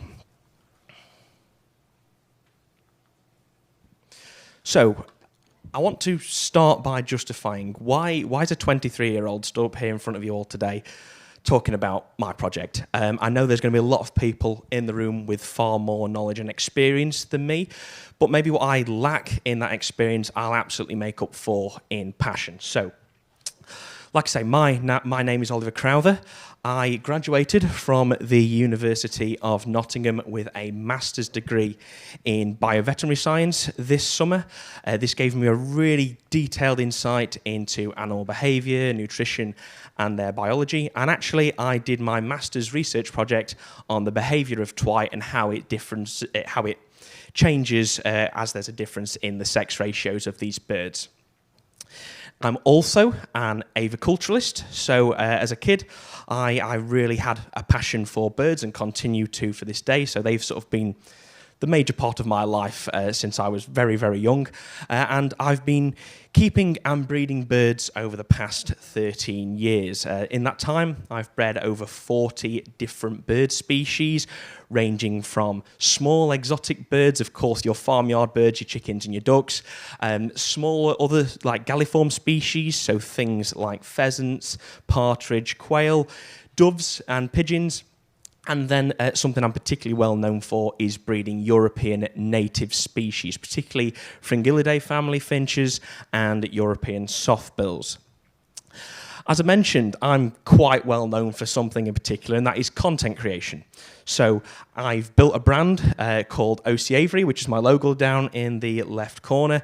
You can find us on Instagram, Facebook, YouTube, and TikTok, over where I've built over 120,000 followers, and I get approximately 4 million monthly views, looking at all things to do with aviculture, which is sharing my knowledge of these species. And sort of the experiences and going behind the scenes at some of the UK's top zoos. So these are just a couple of examples of the birds I keep and breed and I have experience with that I've been sort of building up over the past couple of years. So on the top right-hand corner, we have a baby hawfinch. So this is actually one you can see in the bottom corner of the previous slide. They're quite a difficult species to keep and breed in captivity, and had quite a bit of success with them this year. We produced this one chick with these little fluffy earmuffs, as you can see. Fantastic little bird. Yeah, once again, very, very difficult, very, very specialist. So really quite a proud breeding. In the top left-hand corner, we have bearded reedlings, also known as bearded tits. They're a very small soft-billed species. They feed on insects, fruits, occasionally little bits of seed. So they kind of eat a little bit of everything, to be honest, a bit like myself. We've got in the bottom left corner, canaries. They're something I use more as a model species. They're quite adaptable, they're domesticated, and they're just useful to have on the side when I have these really quite sensitive European bird species. Having them as a backup for parents does work quite nicely. And then in the bottom right, we have a lesser red-polled chick, and they're a species that I know you get here as a bit of a rare migrant in North America as well. So, how did the Twite project form? Well, first off, you've got myself. So I have been working with the bird called the Twite, which I'm going to introduce to you in a second, for the past 5 or 6 years. I got my first pair just after lockdown, and that's as an addition to my private collection. And then there's this man here called Derek Gow. So Derek Gow is a UK conservation and rewilding expert, and he'd been monitoring the situation of this bird over the past couple of years and over the many decades, and have seen quite a steep decline, as we're going to go on to talk about.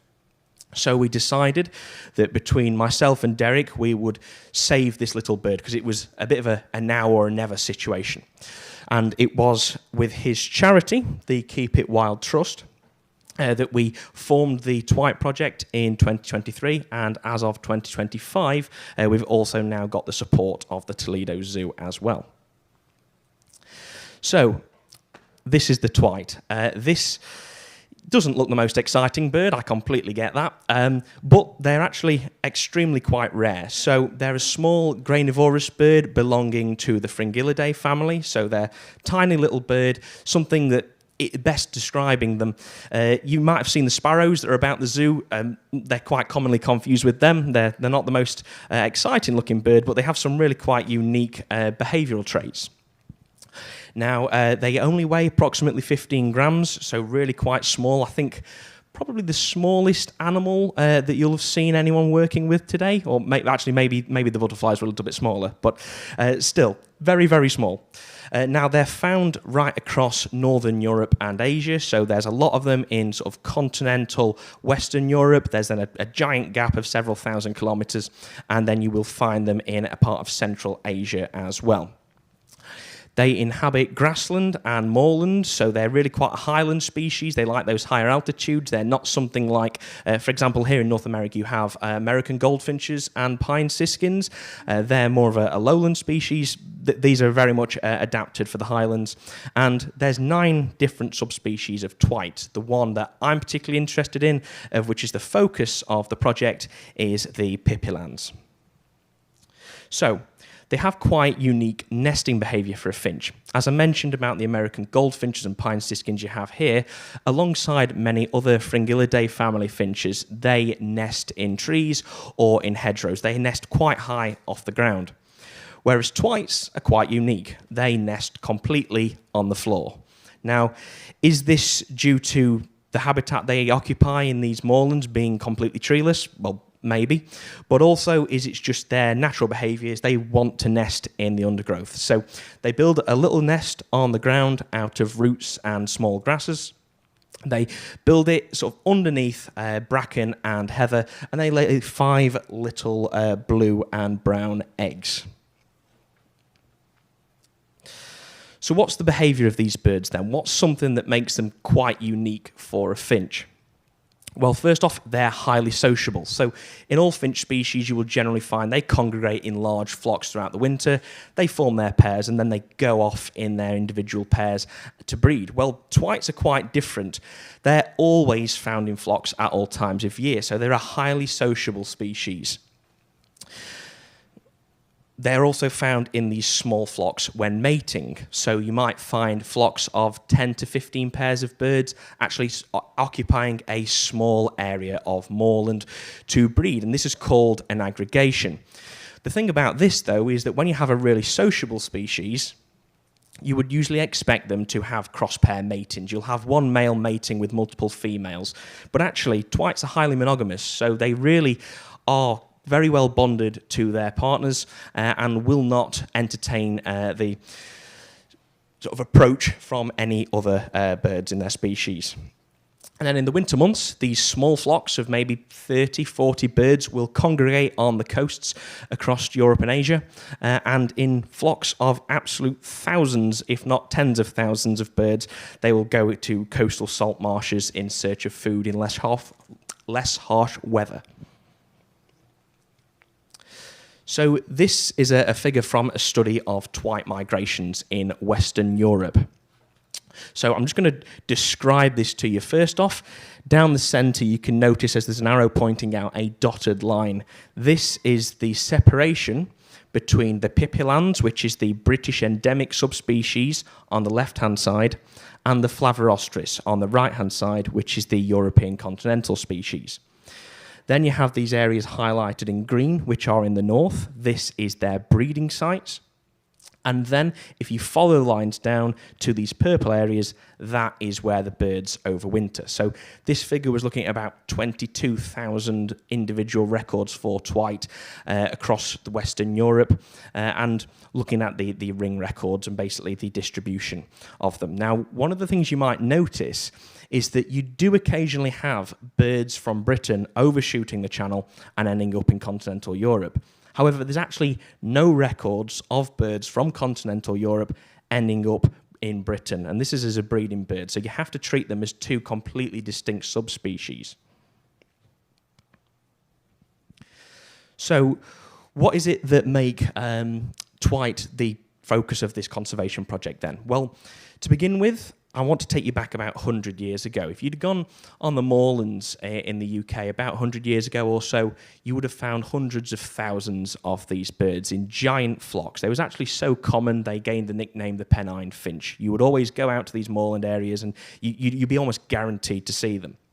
Yet, they have had a massive decline. So there's been a 72% decline in the species, the subspecies even between 1999 to 2013. It was at a similar trajectory prior to 1999 and continues at that trajectory since 2013. So they've had a really quite steep decline over the past 100 years or so. Now, they're also a red-listed species by the IUCN, so this is making the subspecies, the pipilans twite, particularly rare and obviously of conservation concern. 98% of this remaining population is found in Scotland, so this is believed to be approximately 2,000 birds. So a massive decline in the British Isles compared to many decades ago. And actually, so much so, the population has now become fragmented in England, and there's actually only known to be 12 birds remaining in the whole of England. So that's a massive area, and that's a huge decrease in this population. So why do we think the birds have declined? Well, there's a lot of research ongoing with this to fully determine the effects of... Well, why do we think they're going extinct, and what's making them so rare? Well, the first is changes in agriculture. So what you're seeing over the past 100 years or so is an area where you'd have maybe, let's say, a kilometre square of farmland, and in there you'd have 10 or 15 different species of crop being farmed. You'd have some areas that aren't being farmed and are left to seed, and this would provide plenty of food throughout all the months of the year for the birds to feed on. But now it's monocultures, so you're ending up with situations of giant fields of single species of crops, and therefore the birds just don't have anything to feed on. Additionally, the use of chemicals is one of the issues. So particularly imagine you're only 15 grams and you take a mouthful of pesticide. It can take quite a toll on you. So they're massively affected by the changes in agriculture. Overgrazing is another giant issue for them. So you're having lots of sheep and cattle in the areas where these birds would nest in the moorland, and also in the feeding grounds with these grasslands. The seeds of these plants that are growing are no longer coming into fruition. They're not maturing, and therefore the birds don't have anything to feed on. So once again, you're cutting down that food supply for the birds. Climate change is another. So we're seeing a massive restriction in and sort of retraction of the volume of peatland in the UK. So that is generally where you're getting moorlands forming and growing, and that's where these birds are nesting. So their breeding habitat is reducing. And finally, the more recent problem is genetic diversity. As we mentioned, there's 12 birds remaining in England. All of them are found at a tiny little site in the middle of nowhere. So there's absolutely no recruitment from these birds. There's no new birds coming in. So much so that of the 12 that are remaining, 9 are males, 3 are females, and only 1 female is actually known to be fertile. So it's a pretty dire situation for them. So, what is our plan? How are we going to save this little bird? Well, the intention is to captive breed from at least 30 pairs. The idea of this is to meet the 5,500 minimum viable population rule. So 50 birds to prevent inbreeding depression and 500 to prevent genetic drift. So you've got a really good, healthy stock to go at initially. We also need to be encouraging these birds to perform natural behaviour. Of course, we've got these birds that are from aviculture. They're from private collections. There's not, to my knowledge, any zoos anywhere in the world that have these birds. So there's not really a giant source of stock that is particularly kept in the way you'd want them to be, as close to nature as possible. So we're going to have to make sure that these birds are performing natural behaviour. And finally, we're going to promote random mate choice. So one of the big practices in aviculture is you select for certain traits. We want the birds to be bigger. We want them to be more stripy. We want them to be darker in colour. Well, obviously, we don't want that in the wild birds. We want them all to be uniform and all look the same, because if we're selectively breeding, these birds are going to have traits that are just not desirable as to what they want to be in the wild. So promoting random mate choice is going to undo that and get the birds into a natural sort of state. So, year 1 of the project. We sourced our first birds from private aviculture in 2023, and in 2024, we got the first 5 pairs of birds set up to breed. Now, this began, from a quite humble beginnings. This is the aviary in my garden that we house them in, so only a very small aviary block. We have 5 aviaries in here. They are 2 feet wide, 4 feet deep, and 6 feet tall, so particularly small comparative to how a lot of birds are housed. But the idea of this was to keep it as familiar as possible. Remember, we're working with a small bird species here that are particularly rare, so if we can keep it ideally as familiar as possible to how they've been kept for many decades, then it's going to give us the best chance of success of breeding them whilst we're trying to get our population numbers up in captivity.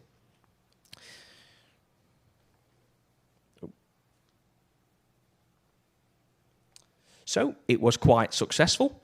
We had an excellent start to the project in the first year. From those 5 pairs, all sourced from different breeders, therefore different bloodlines, we produced 20 chicks. So that was a fantastic start, very, very pleasing. So on the left-hand side, you can see the chicks, I think a nest of 5 at 12 days old there. And then on the right-hand side, we have a nest of chicks that had just been closed rung, with the largest actually being about 5 days old and the smallest in that bottom right-hand corner only being about 2 days old. And then in this video here, you can just see how we're breeding the birds. So you've got mum on the left, dad on the right, and their 5 chicks in that nest site at the back. And the idea of having them nesting like this was, like we say, keep it as familiar as possible, giving the birds what they're used to for many, many decades so we can have the best chances of successfully breeding them. So we achieved a number of milestones in the first year with them, which was really, really pleasing. The first of those milestones was having birds breeding naturally. They're building their own nests.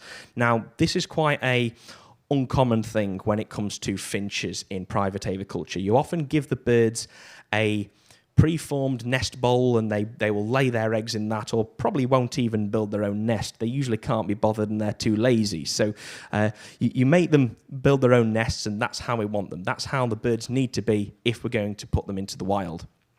And they did that. So we have a hen in the middle. You can see she built her own freestanding nest in a small shrub. And then on the right-hand side, you have the mother on 6 eggs. And on the left, 2 weeks later, is her 6 chicks. And the reason that that is so significant is that these birds nested on the floor in the first year.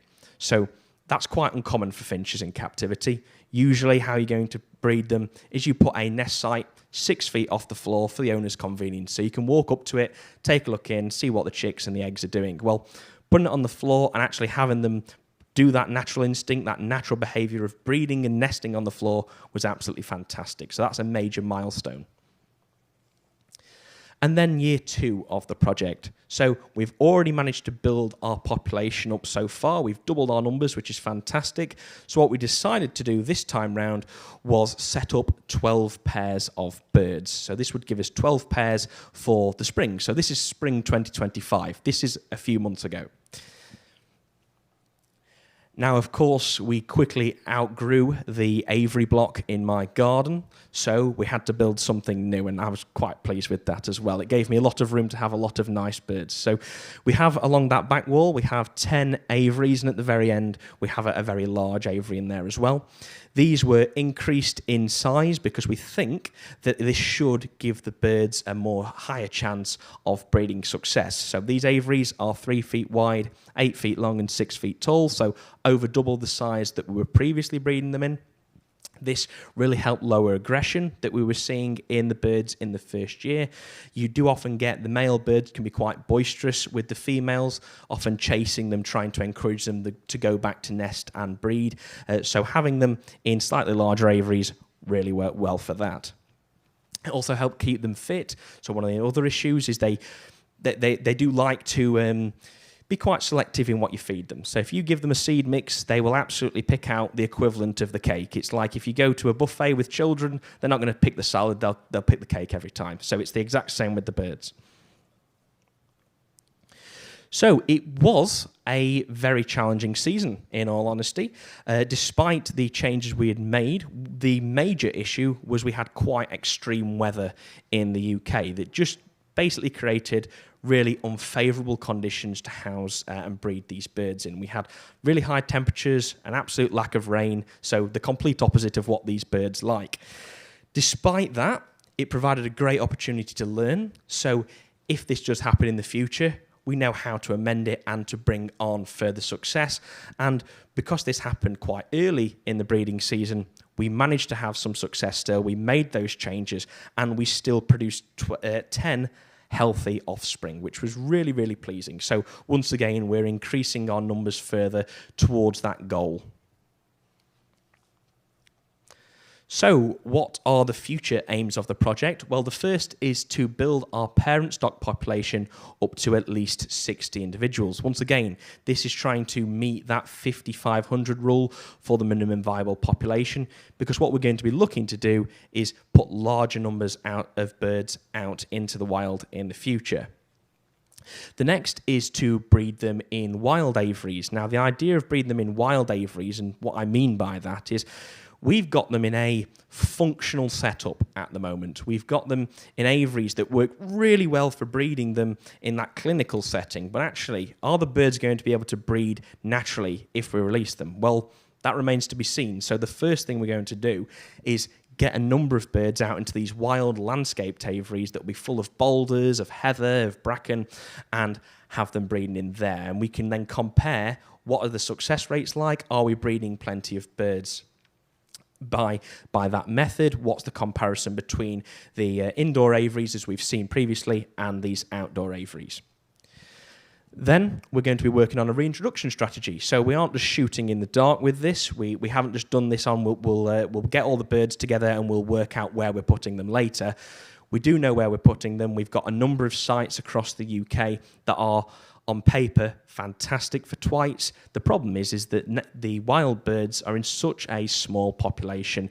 They barely migrate anymore. They're just never going to recolonize these areas. So if we can put them in areas which on paper are fantastic for them, they've got all of the breeding habitat, all of the feeding habitat, then that is going to be fantastic. And finally, we're going to prepare for those releases in 2027 and 2028. So hopefully, if everything goes well next year in 2026 and 2027, then we'll have some birds to release, which is going to be absolutely fantastic. And I'm really hoping that all going well, we will be able to see this site on moorlands across the UK very, very soon. So thank you very much all for your time. I really appreciate it.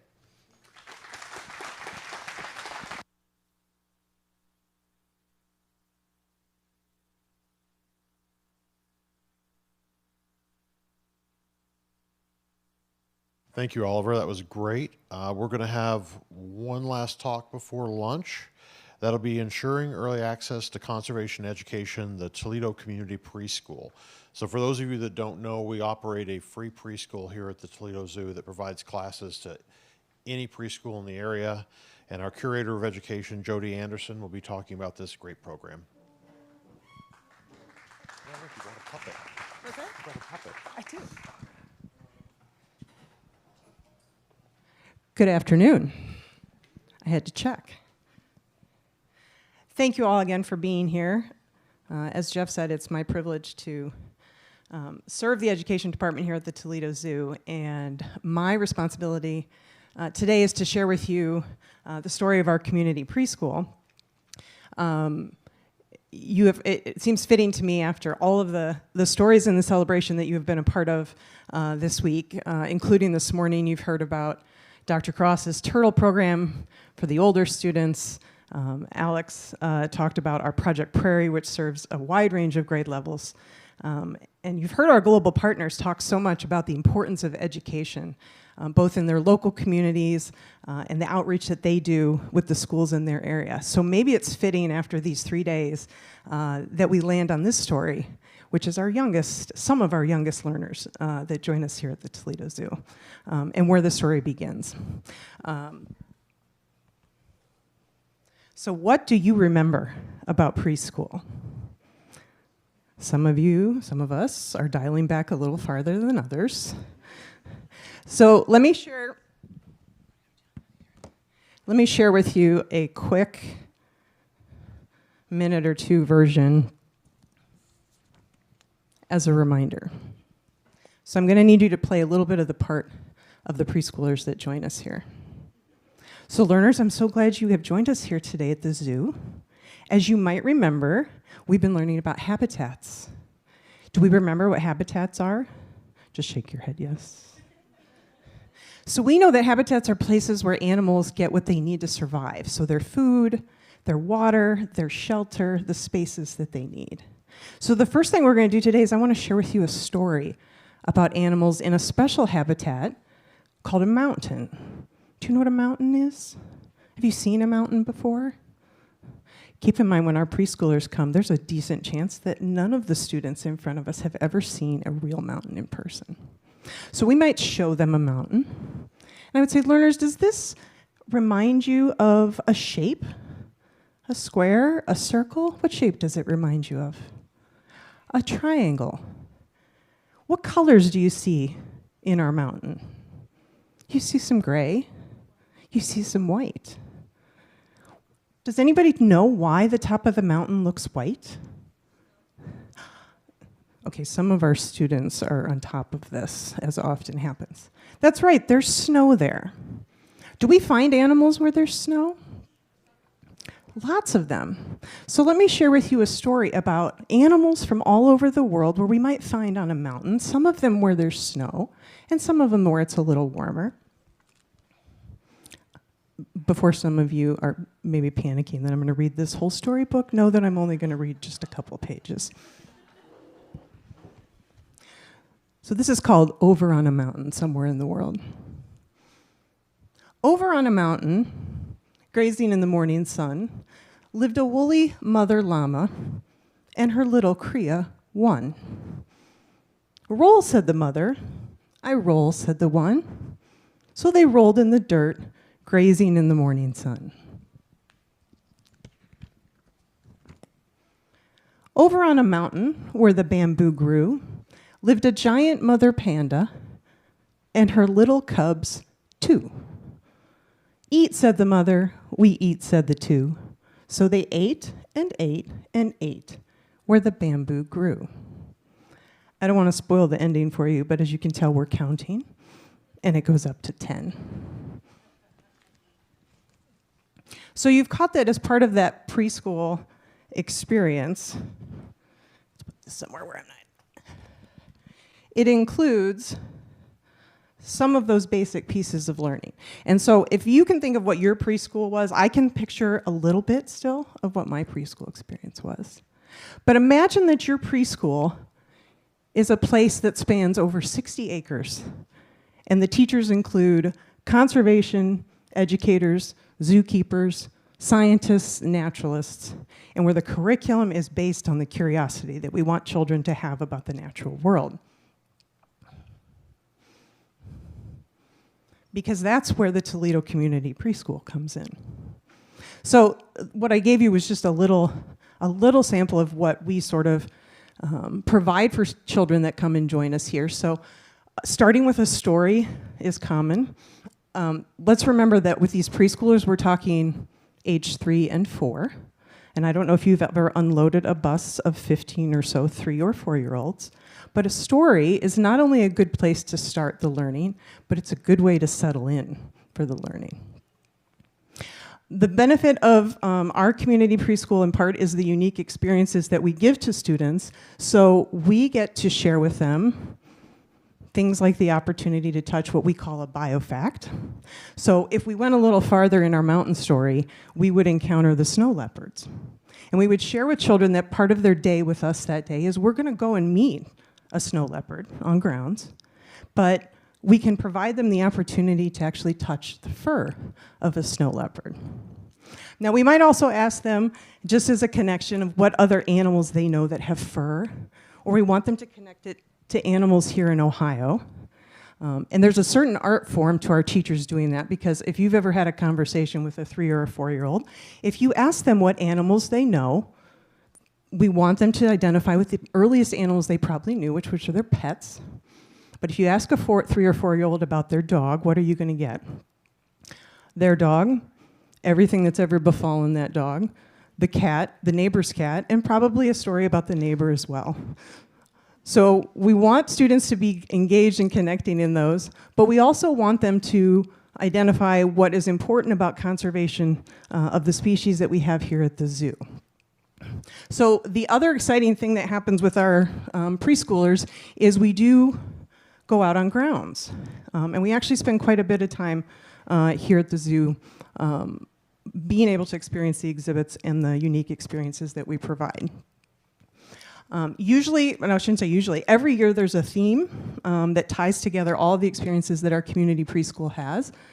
And that allows us to explore different animals and different environments with a connection. So I gave you that little bit of a picture, but let me just share this quick video with you. This is our preschool. Any guesses as to what they're doing? Yes? Who said butterfly? Yeah, that's actually what's in here. That's actually what's in the video here. This is they're exploring the monarch life cycle as this particular activity.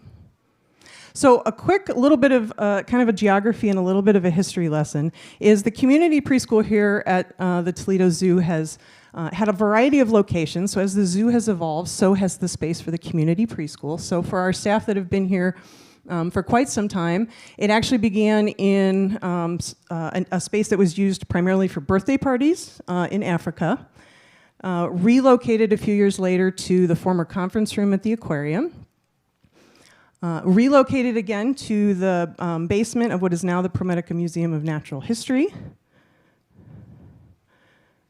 And then in 2018, which coincided in part with the renovation of the museum, moved to what has been the home of the education department since then, which is the Carson Family Education Center. So if you're not sure where this building is when you approach the main gate off the Anthony Wayne Trail lot, it is to the right of the main gate. We have a lot of prairie growth right now, so we're kind of tucked back in there to find us. So here's the part of the story that's brings in why this is called about ensuring access to the community preschool and to conservation education. Prior to around that time when the Carson Family Education Center was built, our preschool was actually tuition-based. So we had a focus on kindergarten readiness, and families could register, pay the tuition. We could serve up to 48 children, and the preschool was actually licensed under the state, under Jobs and Family Services. Half days, a few days a week. And every year the enrollment was full and there was a waiting list. So for those 48 families, and many families had multiple children graduate from our community preschool, or I should say our preschool at the time. And part of the experience was actually in the state of Ohio, and we also work with now with preschools that are from Michigan, and it's very similar. There's what's called the Kindergarten Readiness Assessment, otherwise known as the KRA, which measures things like language and counting, basically whether children are ready for the experience of school.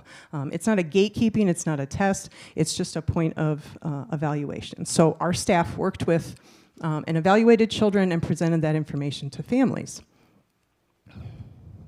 So you might say, well, Jody, that sounds just fine. What's wrong with supporting 48 families in a tuition-based preschool? You've heard Dr. Cross, you've heard many individuals talk about removing barriers. And in this case, it meant that we were only ever going to serve those 48 families that had the resources for tuition and the transportation to get children here to the zoo.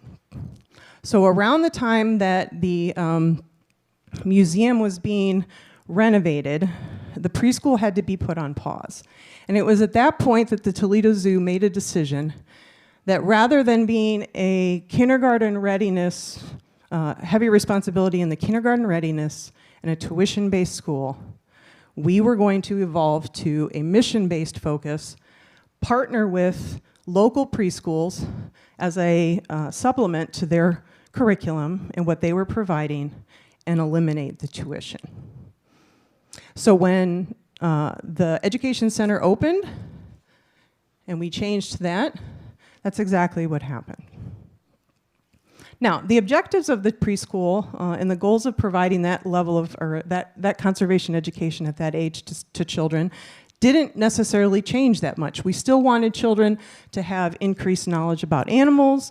We still wanted children to have positive attitudes, and the ultimate goal, which is movement towards action or change in behavior. So that still is true. So our preschool then, after that point in time, became, as Jeff said, a community preschool, available at no cost to local preschools who simply sign up and partner with us. So we have preschools. They were here this morning. They will be here tomorrow. Available Monday through Friday. Schools usually start in September and go until the end of the school year in May. They come for about an hour and a half. And there's, again, a theme. So last year's theme was adaptations. This year is habitats. And the children spend a significant amount of time at animal exhibits. The schools, the preschools themselves, about just over, I would say about 70% of our preschools come from Toledo Public Schools, provide their own transportation for students to come and join us here at the zoo. So the things that we found that work really well: open-ended nature play. Remember, these are 3- and 4-year-olds. There's a lot of sensory exploration. As I said, we use the biofacts. They also get to meet our ambassador animals. The snow leopard is not one of our ambassador animals. We do not bring the snow leopard in with preschoolers. But they might meet one of our other mammal species. So if we're giving them the example of the significance of fur, we're going to bring in another animal that would be appropriate for preschoolers to meet and make that connection there. The other thing that is really powerful is the teachers from the preschool and our staff are co-teaching and learning together. If you think of in a tuition-based preschool, we may have seen children a couple of times a week, between the 3 and the 4-year-olds. And so you would say, well, they're coming once a month, so we're still getting the benefit of repeated visits. But, well, you're only seeing them once a month. Maybe, they're only maybe visiting us here, but they're returning to the school with what we provide to teachers, which is additional activities and additional curriculum. So even when they return to their school, we are still with them. And they are still engaging in that conservation education because now we're a partner with the teachers that are providing that.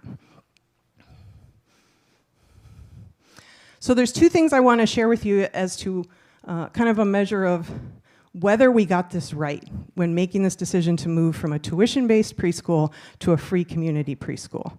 So the first one is in the numbers. So taking, at the time we were putting this together, we were still registering preschools for this year. So I'm using 2024, 25 as an example. But we had over 40 preschools participating in the free community preschool last year. So we went from 48 students to overseeing over 500 students on average in any given month. The response from particularly our neighborhood in terms of our local schools was overwhelming. And so that right there is, as you've heard Jeff talk earlier in the week about our commitment to the local community, has now provided something that it didn't exist before, potentially. And for a lot of the students that join us here for the free community preschool, it's the first time they've been to the zoo, even as a 3 or 4-year-old. In terms of the communities that we serve, as I said, more than 70% of our community preschools come from the Toledo public area, the Toledo Public School District, as well as some other nearby communities. We can look a little deeper into some of the demographic information that's available on our participants. 34% of our preschools in last year were below a median income of $36,000, and even more so below that. We serve some neighborhoods where the poverty rate under the age of 18 exceeds 80%. And these are the students that are getting to come and have this wonderful experience with us here at the zoo. If you want to see that in kind of a graphic, this is an early map of where the community preschool participants were prior to moving to the free community preschool. There we go. Versus now. So even in the same geographic area, not only our closest neighborhood schools, but throughout the greater Toledo area are now participating.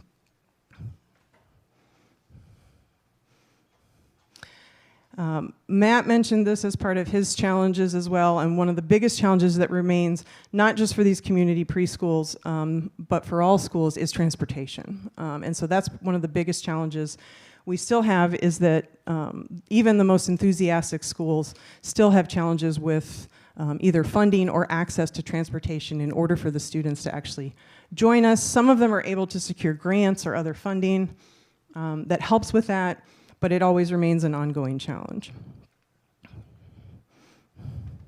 So the numbers is one way that tells me we made the right decision in moving to a tuition-free community preschool. The other thing that tells me we made the right decision is what our partners and our participants tell us. So I know some of this is a little small, but there's basically 3 things in the reflections and the comments that we get from our participants of the free community preschool that tell me we did the right thing.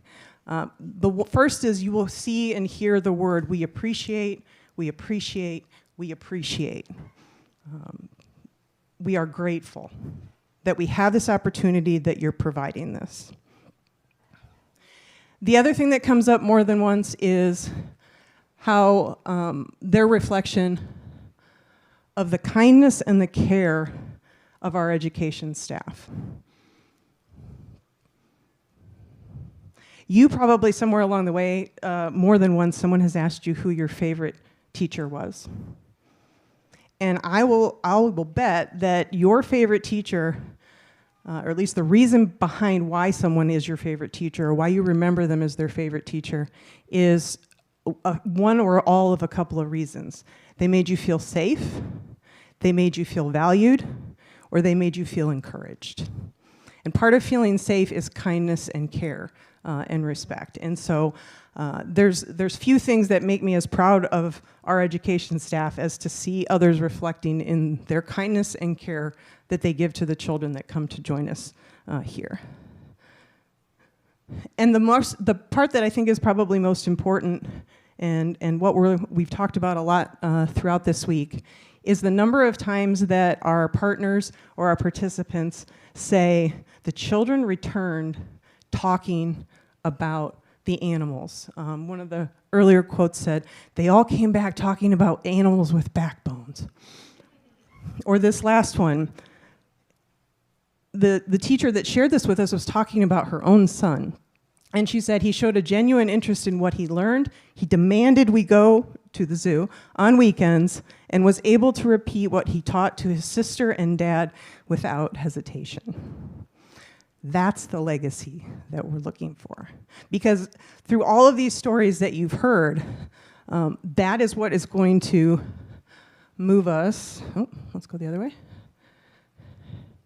That is what's going to move us into this next generation of caretakers. And as I said, Alex has talked about learning as part of Project Prairie, and Matt has talked about, his students that are learning along in the Turtle program. And part of what is so valuable in that is that the children are able to learn in the natural world, which is a powerful place to begin that value and that learning.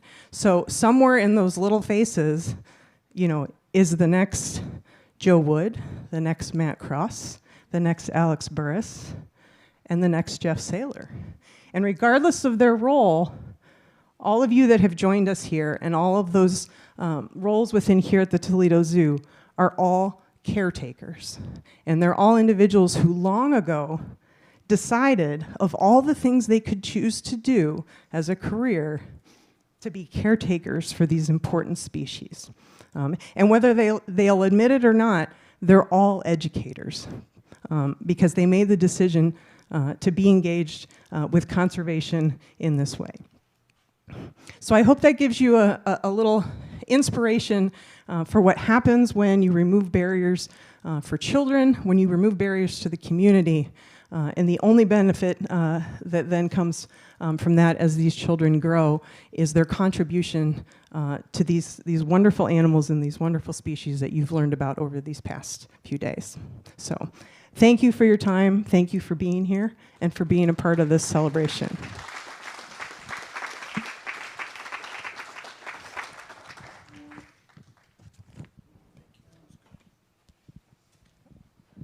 Thank you, Jody. That was great.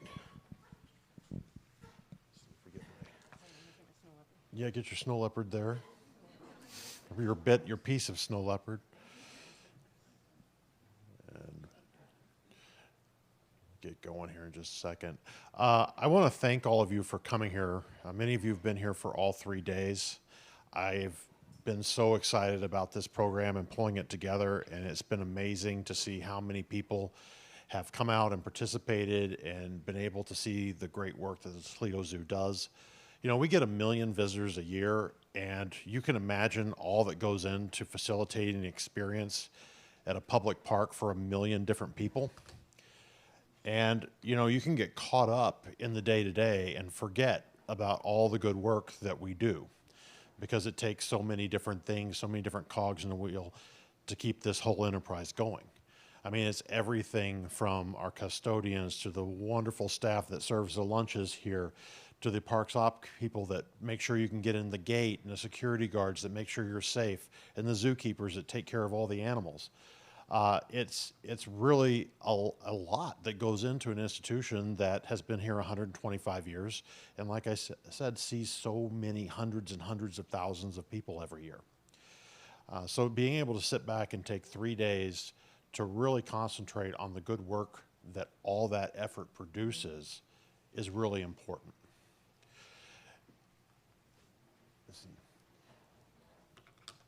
So this is a photo that's near and dear to me.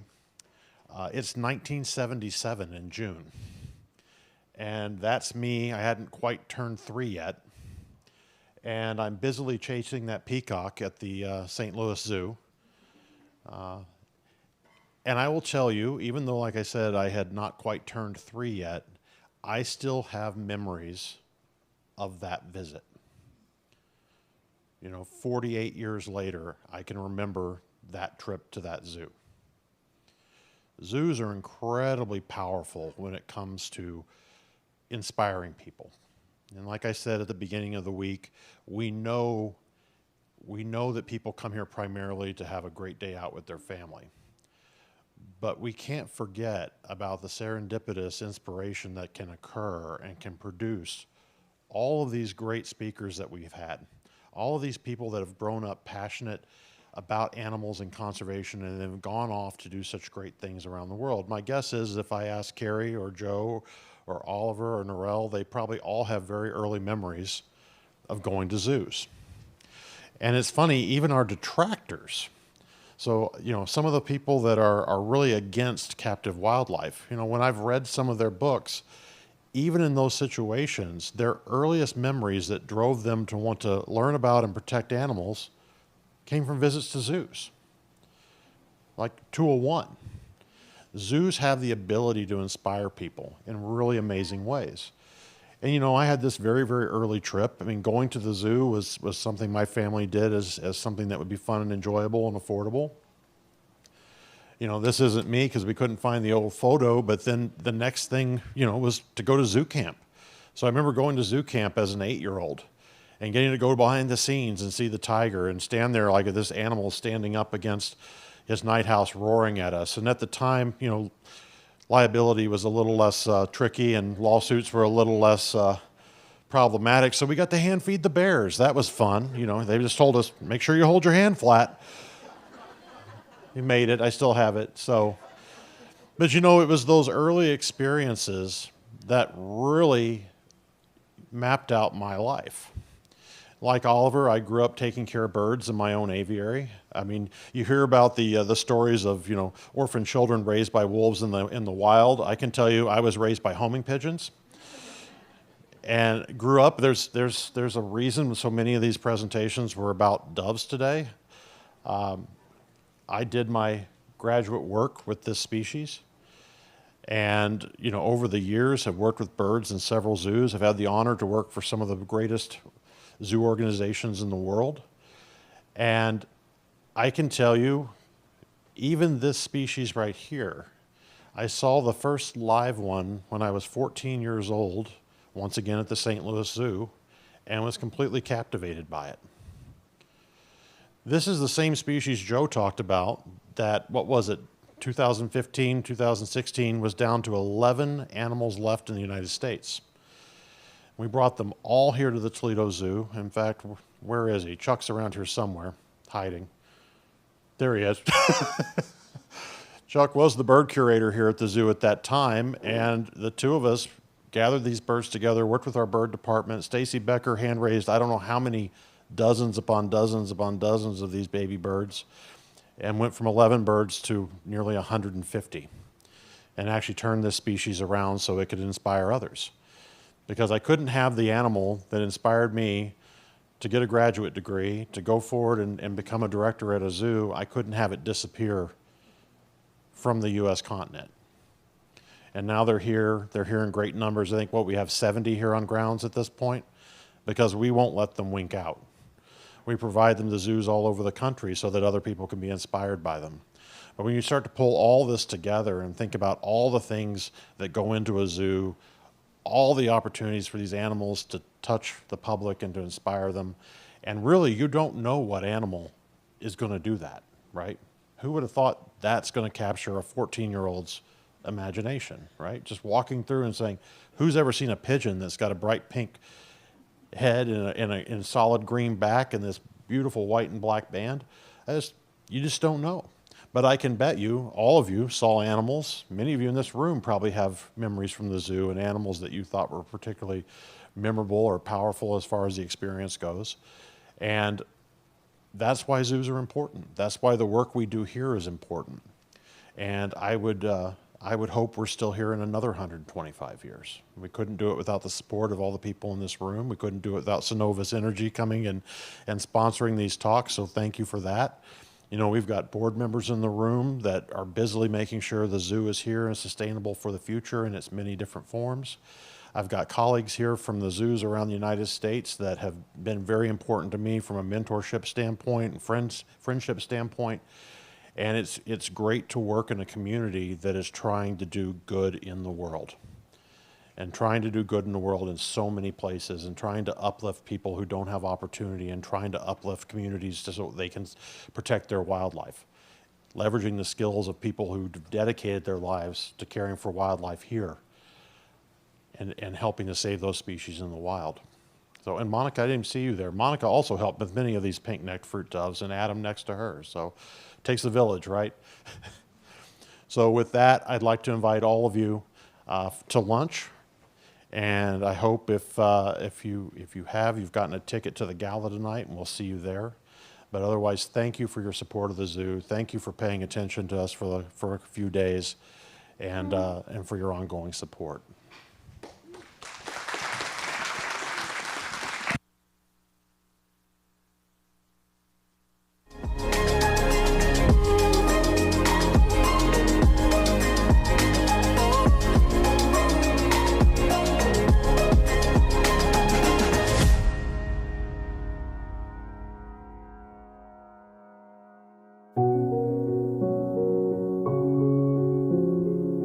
You hear it a lot whenever you ask people why they work with animals. You hear, because I love animals. And it's an understatement. It's the kind of thing where you come to work every day and you love it.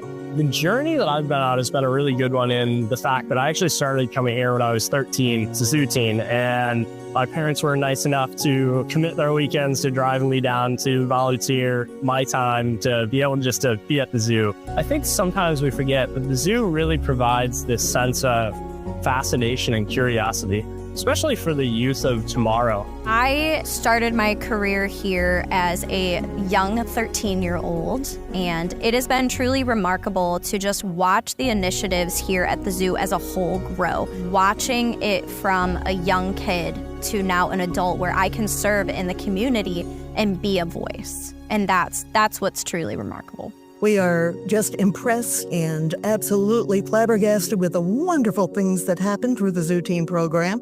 And these teens really become the leaders of the community. They explore careers, they participate in conservation, and they engage in the community. What better program could that be for the youth of today? This program provides a footprint for beginning to think about their future, their options, their importance, their gifts, broadening their whole perspective on what life is about.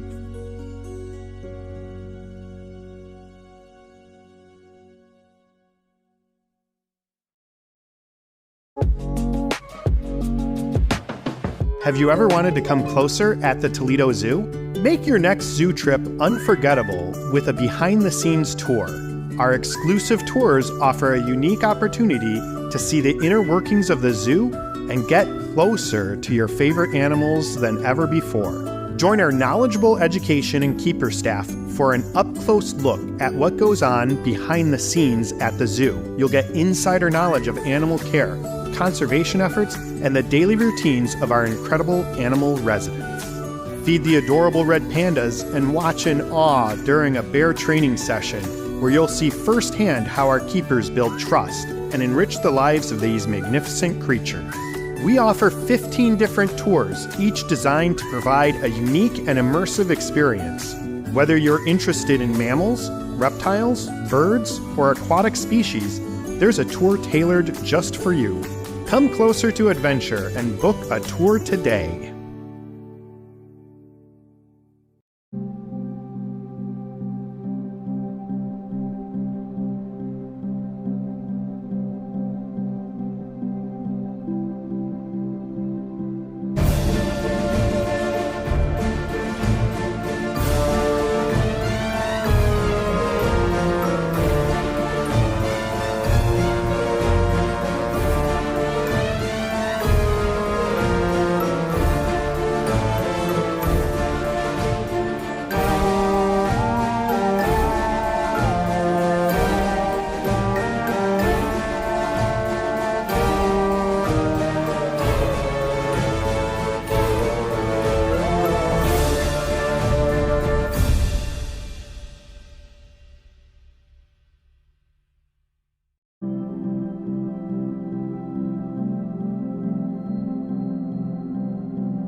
You keep stepping away from me. Yes. We gotta look like we love each other. I'm Dan. And I'm Jess. And we're the Socies. We are currently from Northwood, Ohio. I'm a firefighter for the city of Perrysburg. I'm a nurse down in Bowling Green. I've always been a member of the zoo. You have a favorite memory, but you don't remember. I do. It's something you can't do at the zoo. My dad fed the meerkats. Choose it. Statute of limitations passed here. They can't come back on us now. I became a zoo teen when I was 13, and I was a zoo teen all the way up until 18, and then we actually got married here. YPAC, for us, helps understand what the zoo does outside of just take care of animals. It's also a really good social setting to interact with other people our age and socialize with like-minded people. I would describe it as a fun learning event. You get to come to the zoo kind of after hours. You get to learn something new. Having the one-on-one conversation with the zoo curator was awesome. The ability to interact with zoo staff, animals, and get a behind-the-scenes look at the zoo, if you will. The opportunities afforded to you for such a low cost is awesome. Another good thing about the YPAC program is the money from the members, it goes right back to the zoo. So it helps with the conservation of the animals, things like that. That's why we're so involved with the zoo. Conservation of animals for future generations is really important to us because we just have a big bleeding heart for animals in general. It's important to preserve those memories for future generations.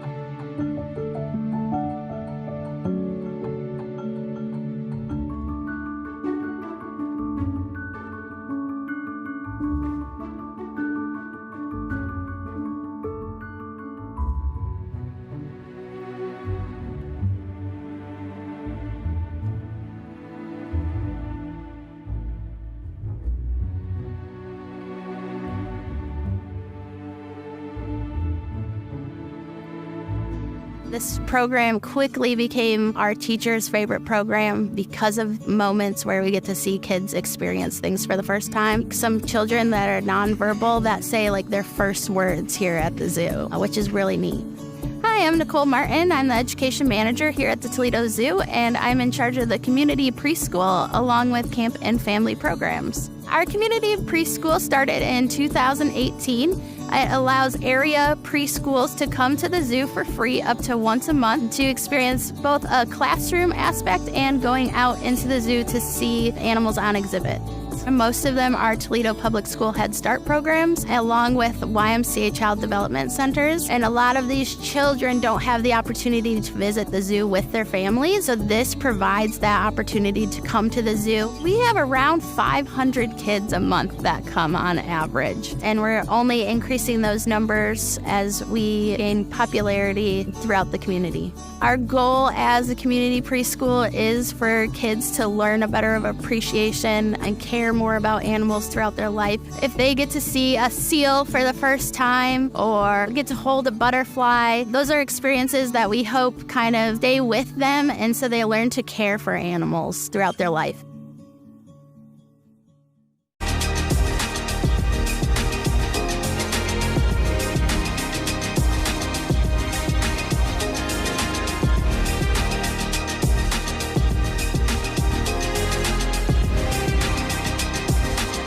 There's nothing like lights before Christmas at Toledo Zoo, like the delightful comfort of hot cocoa or the warmth of a crackling fire. When dazzling displays light up the sky, hearts fill with joy and excitement burns bright, like falling in love on a winter's eve or dancing in the snow under sparkling lights. Unwrap the gift of new tradition at Toledo Zoo's award-winning Lights Before Christmas, the ultimate holiday experience for all.